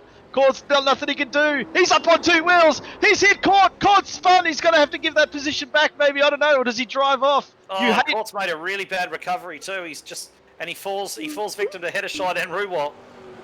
Does he give that? You don't like redressing, Ed? Does he redress that? No. He's... oh, this whole race has turned on its head. I think he's trying to redress. Heddershide's going to take the lead. He's been ordered to redress. Race control came on, told him to redress. I think he was far enough up alongside there. But anyway, he's been told to redress. He's got wow. Race of the year. This is going to be crazy. Heddershide's in the lead. Ruwalt in second, and your 2 fastest guys are now 3rd and 4th. I don't know. I reckon he was far enough up there. I mean, I'm not a steward, but I think he was far enough alongside. But either way, that's the call that race controller's made. He's had to let Court take that position back, and they're going to go at it again. But of course, that has just handed the race lead to Daniel Heddershide, who's just sitting there wondering what just happened. and how he sort of wound up in the lead of this race. And of course that has made things a lot better for James Ruwalt as well, provided him with a little bit of an extra buffer in the championship, having gained 2 spots there himself. So yeah, but championship changing all the time as well. I've got 2 things for you here, Ed. The damage on Court's car is on that back left quarter panel, so just above his left rear. So yeah, I think the redress probably not a bad idea. I mean, I know you don't like it, but no. here's a championship permutation for you. If Ruwalt gets tangled up, now these guys are going to catch him. They're faster than him.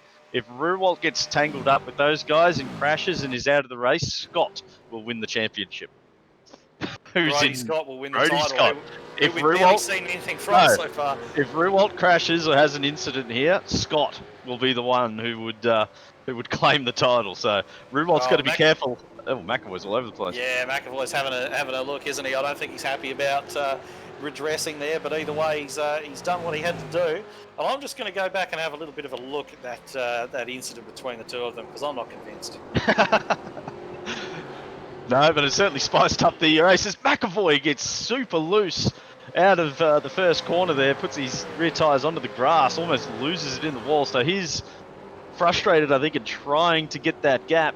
Court desperately trying to wheel in Ruwalt and Heddershide in front. But yeah, it's Ruwalt the one I think he'll be sweating bullets at the moment, because I think he'd be right now in his sim rig that he's got the championship in the bag as long as nothing goes wrong. The issue he's about to find himself in a sandwich, a Heddershide and Court sandwich. So if he gets tangled up there, Scott would do a Stephen Bradbury and take out the title. Yeah, certainly. I've just gone back and had a look at that incident. It really did appear as though, certainly Court's tried to move across and make it as tight as possible there for McAvoy. And he's also snatched his rear brakes as he's gone into the corner, so he's run a little bit wide. And McAvoy's gone inside it. When they actually made contact, I mean, McAvoy, yeah, he was up on the curb, but when they made contact, it was literally his wheel into the front door of Court there. So yeah, I don't know, mate. I'm going to stay out of that one. But, as much as I haven't stayed out of it so far, I'm going to stay out of it now. But I'm not sure about that one. But anyway, it is what it is. It is what it is, and what we've got now is basically 6 laps of action when you've got what I would consider these top 4 drivers, them all in pretty much reverse. You've got the fastest guys sort of 3rd and 4th, and you're slower of the 4 in the lead with Ruwalt in 2nd. So I think we give that a couple of laps, that's going to form into one spicy little meatball with 6 laps to go. Yeah, it's got a concertina up, isn't it, for absolute certain. And we got Ruwalt now. He's starting to put pressure on Heddershide. I think probably what he wants more than anything is just to get clear of this group. I don't think he wants to be in a sandwich, No. especially not with a championship on the line. And I'm fairly sure that he won't have done all the maths in his head to work out exactly where everyone is. He's just got to finish as high as possible. So he's going to probably try and make a move on Heddershide there, but I'm quite surprised we haven't seen the Court-McAvoy duo make their way any closer to the back of these guys yet. If anything, you'd say they've actually fallen away. Yeah, that is interesting. I thought they would close up a little bit further in the previous lap for Ruwalt 4.9, Heddershide 5.3, Court 5.5. So yeah, he did actually lose time on the two in front. I think after that spin, it can be a little bit hard to get back into a rhythm. He's just got to find that again. I mean, also too, when you do spin and light up the rears like you did, you've got tyres that aren't really happy with you. So he's got to wait for those to come back into their optimum temperature range. Heddershide got it really, really sideways just coming up out of Sulman Park. We saw Ruwalt just snatch his brakes through the cutting, lose a little bit of time. Well, Heddershide's lost all that now. At just the back end of that car stepped out. He was lucky to recover it. I reckon he must have had probably in that car about 45 degrees of steering lock on catching that. Very, very fortunate to do so. Probably a bit of skill as well, let's not forget. But yeah, that's brought Ruwalt right up behind Heddershide again. He's certainly going to be in slipstream range here. Let's see what happens. And that's what I mean with the championship. If Heddershide makes a mistake, hits a wall and bounces into Ruwalt or something like that as the innocent victim, that's the championship down the drain. So he'd be quite nervous and trusting Daniel that he's going to be nice and clean for the remainder of this race. But yeah, as you said, still surprising the Court and McAvoy not closing the gap on these guys as quickly as I thought. Yeah, and it seems as though that McAvoy definitely the slowest of the quartet now, I suppose. I'm not sure if he's carrying... No, it doesn't really look like he's carrying much in the way of damage from that little altercation with Court. So, yeah, in any event, he's not really hounding the back of Court the way he was certainly earlier on, as Heddershide just steps the tail out a little bit under power as he feeds in all those Ford horses as he comes up Mountain Straight, stays right. And this is what I was talking about earlier on with McAvoy. Staying right there to the inside, staying right there on that line. Oh, here we Make go. the other guy go around the outside. Ruwalt's going to try it on. Risky move with the title on the line. He's in the grey. Oh, pull that up. Oh, I thought he was about to enter the wall there. It's so hard to pull the car up when you're out in the marvels there, but he had to put a couple of extra dabs on the brake to avoid the wall. That little tussle there opens the door for Court to possibly latch onto the back of these two. Yeah, and I was talking on the last lap just about their sort of lap times and so on, and yeah, McAvoy falling away. He's 1.8 seconds now off the back of Alex Court, who's only 2 seconds off the lead of the race, and then sandwiched in between those guys, exactly like he does not want to be. James Ruwalt sat there. I know James Ruwalt not personally that well, but as a driver quite well. He's done a lot of laps around here as a regular in the PDC competition that runs up here. He's done a ton of laps around Mt Panorama, and I think he can sort of almost, as he just gets a bit slidey coming through Forest Elbow, but I think he can smell a bit of trouble brewing and he wants out of here. Oh, and even though he's got the championship on the belt, we spoke about it before the broadcast, you want to win this one. You want to win Bathurst. Ruwalt wants it, pulls to the side. Heddershide wants to win as well. This is the big one. They're going to battle it out through the chase. If there's a tangle here, Ruwalt's got championship issues. He touches the grass with the left rear. Goes up on the inside. Heddershide, they're going to bump wheels here. And he makes the move stick. Court's trying to get into the battle now here. He's going to get a run on Ruwalt. They're still side by side. Heddershide and Ruwalt as they head to the final turn. They're touching! And they're into the wall! That's huge! Ruwalt's championship could be going down the drain, like we said, as Court now backs onto the rear end of Heddershide. McAvoy's in the mix. I'm running out of air. Well, I don't even know what to say about that. I mean, we'll come back to that incident in a moment because it's still very much on for the lead. And as they go up over the mountain, maybe we'll go back and take a quick look at it because McAvoy now has had all of that gap wiped out and he is looking for another run at his old nemesis, Alex Court. He's running around the outside, Court staying to the inside in the draft of Heddershide. He's trying to find a spot to thread the needle. There's nothing there for him. He's got a big black Commodore on his outside. McAvoy trying that ride around the outside. no one's made that work today. Is McAvoy going to get it done on court, be the first one to actually get an outside move made around there? And no, unfortunately for him, no, he hasn't. So Hedderscheid is still holding on. I'm just going to have a quick look back to see what was what in that incident coming down to Murray's. No worries as we head over to the top. Hedderscheid sporting an extremely damaged car. Court and McAvoy again find themselves in the hunt for this race. There's only 4 laps to go. Court and McAvoy do not have any damage on their car. Hedderscheid's going to really struggle down Conrod Straight as Court and McAvoy are going to try and hone in on the back of this car as they go through the elbow. Ruwalt's still there, so I thought it might have been championship issues. His car isn't totally wrecked where he's out of the race. He's still sitting there in 4th and could potentially win this one. Now, this is where Court could line up to gain the lead of the Nationwide Tracking Systems 200. He gets into the back of Hedderscheid coming down the straight. Hedderscheid's going to have atrocious straight line speed with all of that aero damage that he's got. He's going to try and defend again. Here comes Court. Can Court make the move that Ruwalt couldn't? He goes around the outside of Hedderscheid. Hedderscheid goes to the inside the block. McAvoy's got to be careful not to hit Court from behind as they go through the chase. Here we go again. This is going to get set up here. This is where Ruwalt and Hedderscheid tangled on the previous lap. He defends the inside. Does Hedderscheid? Court goes to the outside. Doesn't make a move. They're touched again, and Hedderscheid's lost up. Court's spun. Court's out of it. Hedderscheid somehow still holds the lead. McAvoy's going to try and get the lead of this one. Hedderscheid is defending for his life. He goes to the inside against McAvoy now. He's got challenger after challenger. He staved off Ruwalt. He staved off Court. Now he's got McAvoy driving around the outside of him. He's going to have the inside run into turn 2 and get him quite easily.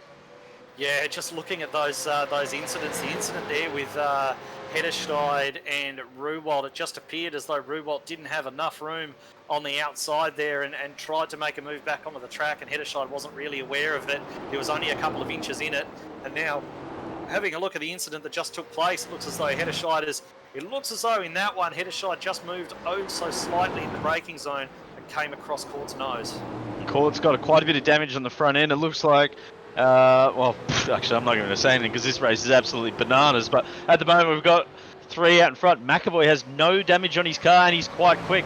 Hedderscheid's got a lot of damage. Ruwalt's got damage. Court's got damage. McAvoy could have this in the bag now as we approach lap 30. There's only 32 laps in this race, so we're at the business end now. I can't believe McAvoy, who was 4th in this train of the quartet you mentioned earlier, now finds himself in the lead of this race only 2 laps later. Yeah, I was going to say, who would have picked these 2 laps ago? But, you know, we've got McAvoy out the front looking pristine. We've got Daniel Hedderscheid looking like he's just done 7 rounds across Afghanistan. We've got James Ruwalt, who isn't looking a whole lot better. That thing's been in a war or two. And Alex Court is, it's looking pretty sad and sorry for itself in that critical aero area as well. Right on the front, the headlights pushed in, the bumpers pushed in. That is going to affect his aerodynamics. It's going to affect his front downforce.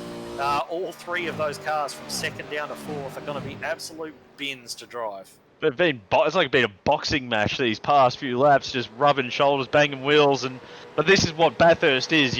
They wouldn't have done this at any other track. It's Bathurst. You want to win it, you've got to be aggressive. You've got to take it. And Hedderscheid was defending for his life. Unfortunately, it's cost him the lead at this point. McAvoy has just basically picked up the scraps.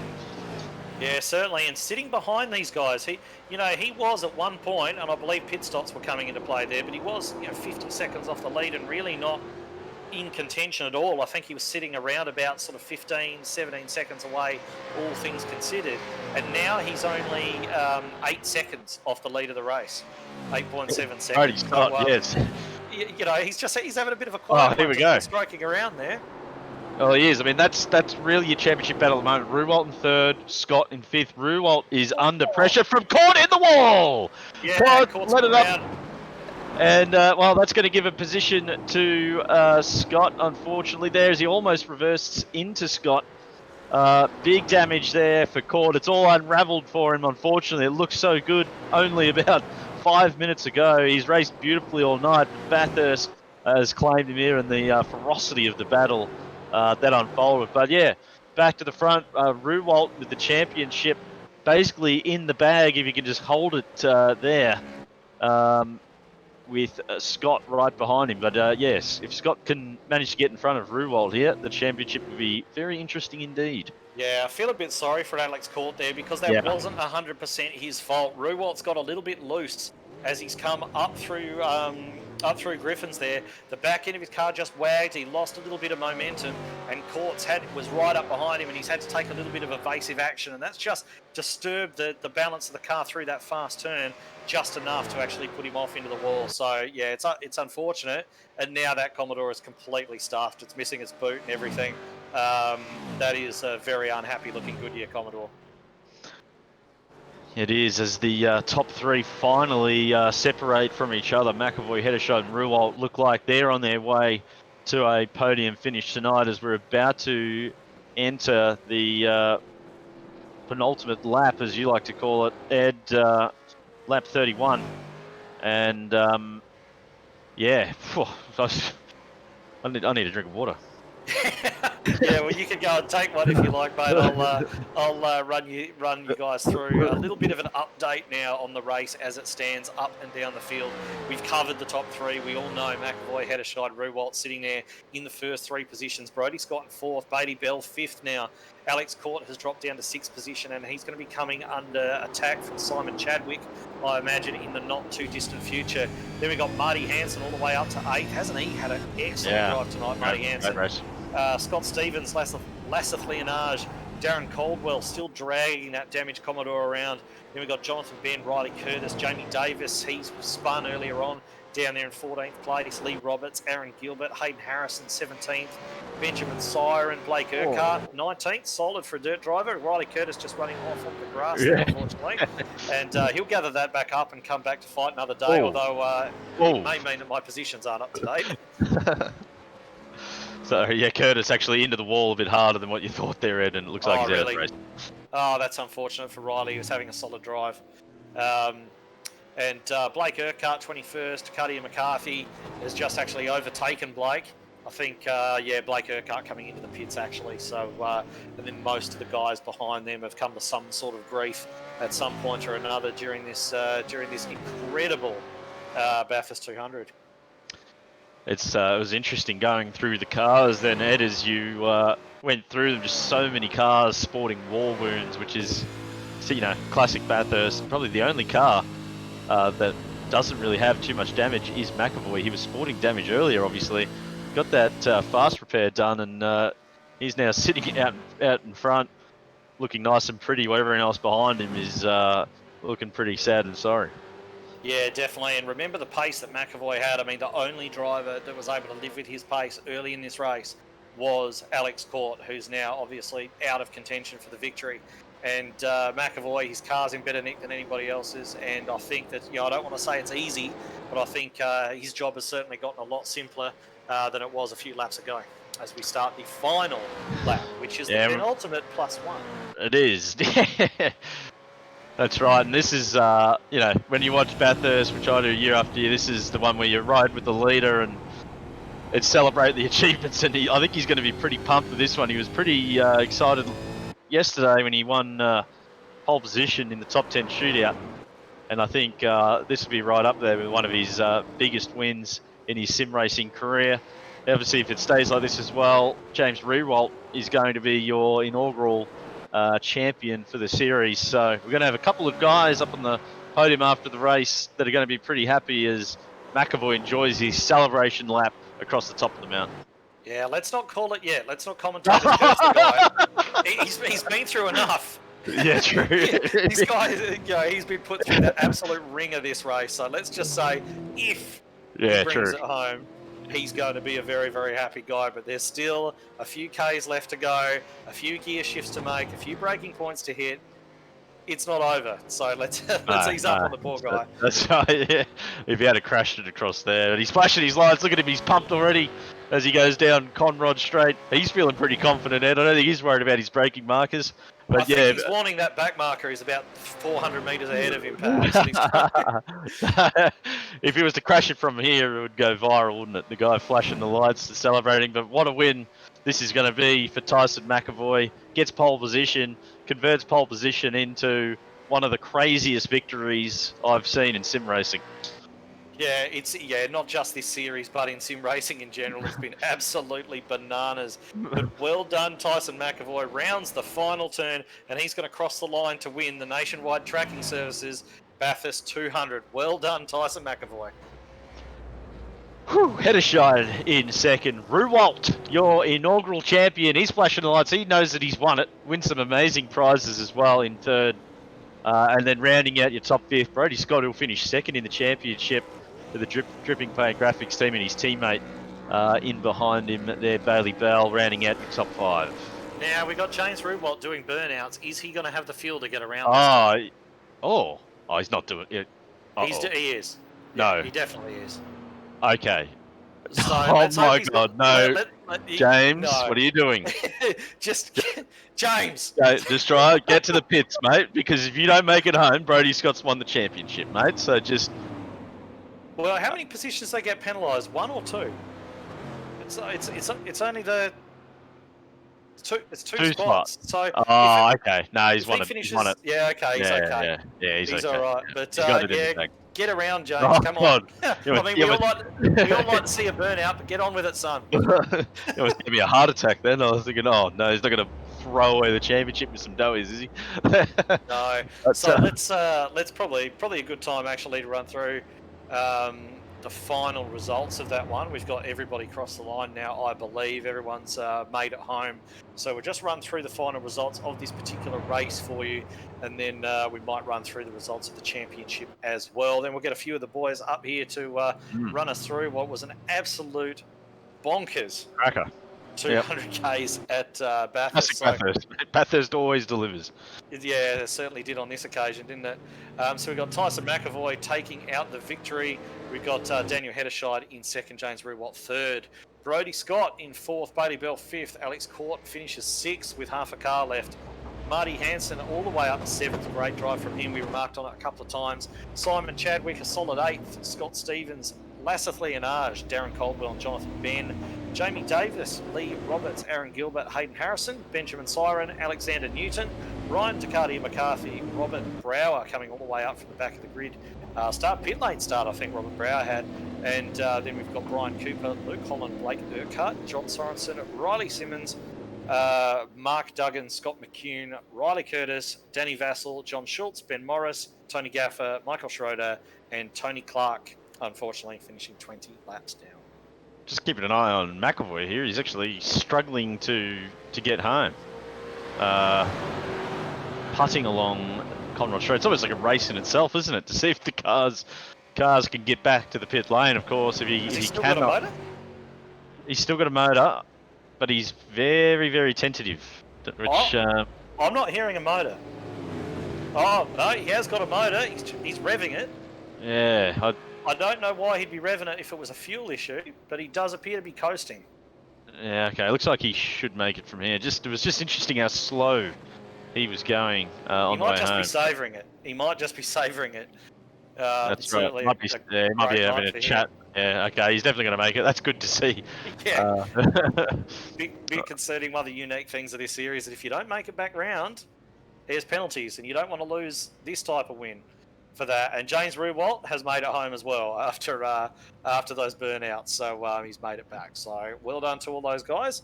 And we might actually just, I'm not sure if JP would like to run through the point scenario, if we've got that available.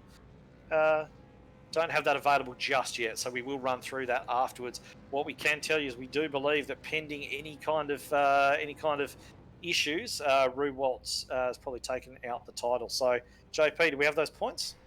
Hey fellas, yep, we've got those points up now. So after 32 laps of the Nationwide Tracking Systems Bathurst 200, we have James Ruwalt that's come out on top with the championship standings of 1,870 points, closely followed by Brody Scott with 1,854 and Tyson McAvoy with 1,848 points. So James Ruwalt is our inaugural champion.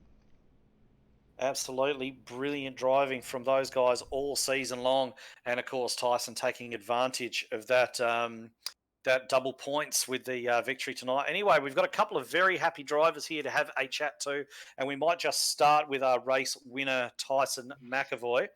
Tyson McAvoy, winner of probably the most bonkers sim race we've ever seen in our lives. Talk through it. First off, I just want to say again a big apology to Alex for that contact we made at turn 1. Like just hard battling. I had to look, make contact, redressed, and then it was on. Like I can imagine you guys are going nuts in the commentary box, and I'm going nuts behind the wheel because just how tough that race was. Like 32 laps of hell. So we saw early on, obviously, you took the pole with a fantastic lap, and we saw that early on you had some quite good pace, but it did appear as though, in terms of sustained race pace, Court just managed to edge you a little bit.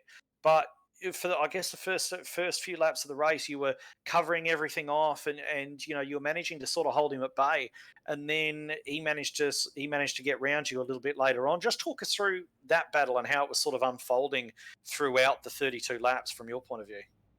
So the first few laps, the car felt amazing. The grip was there. The track was a bit cold as well. I think it was about 26 when we started. So the grip there and the setup went really well together. And then on through the race, like 5-6 laps into the stint, my front end of the car just didn't want to turn. So I'm turning into turn 1 and the last corner, especially, very slow. So I just had no front grip. And then eventually when I smoked my rears from going slow off the exit, the rear had no grip and I couldn't turn. So I lost so much time, especially over the top of the mountain, where he would catch me and just had all over me in that middle stint. It was horrendous.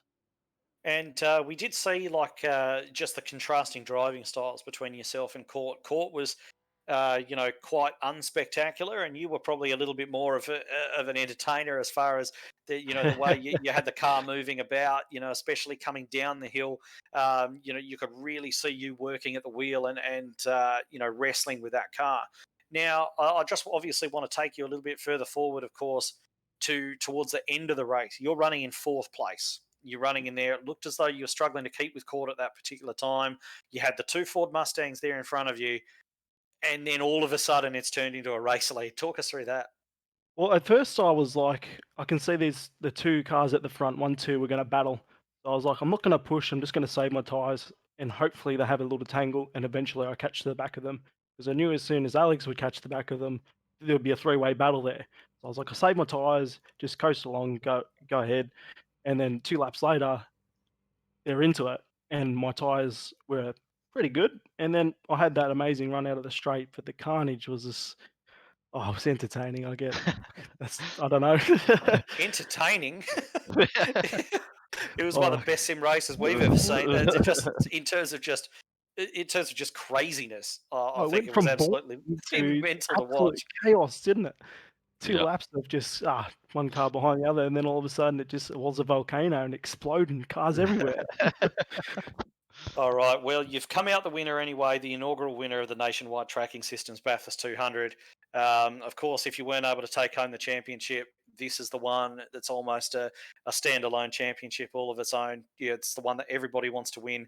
So the platform's yours. Who would you like to give the shout-outs to?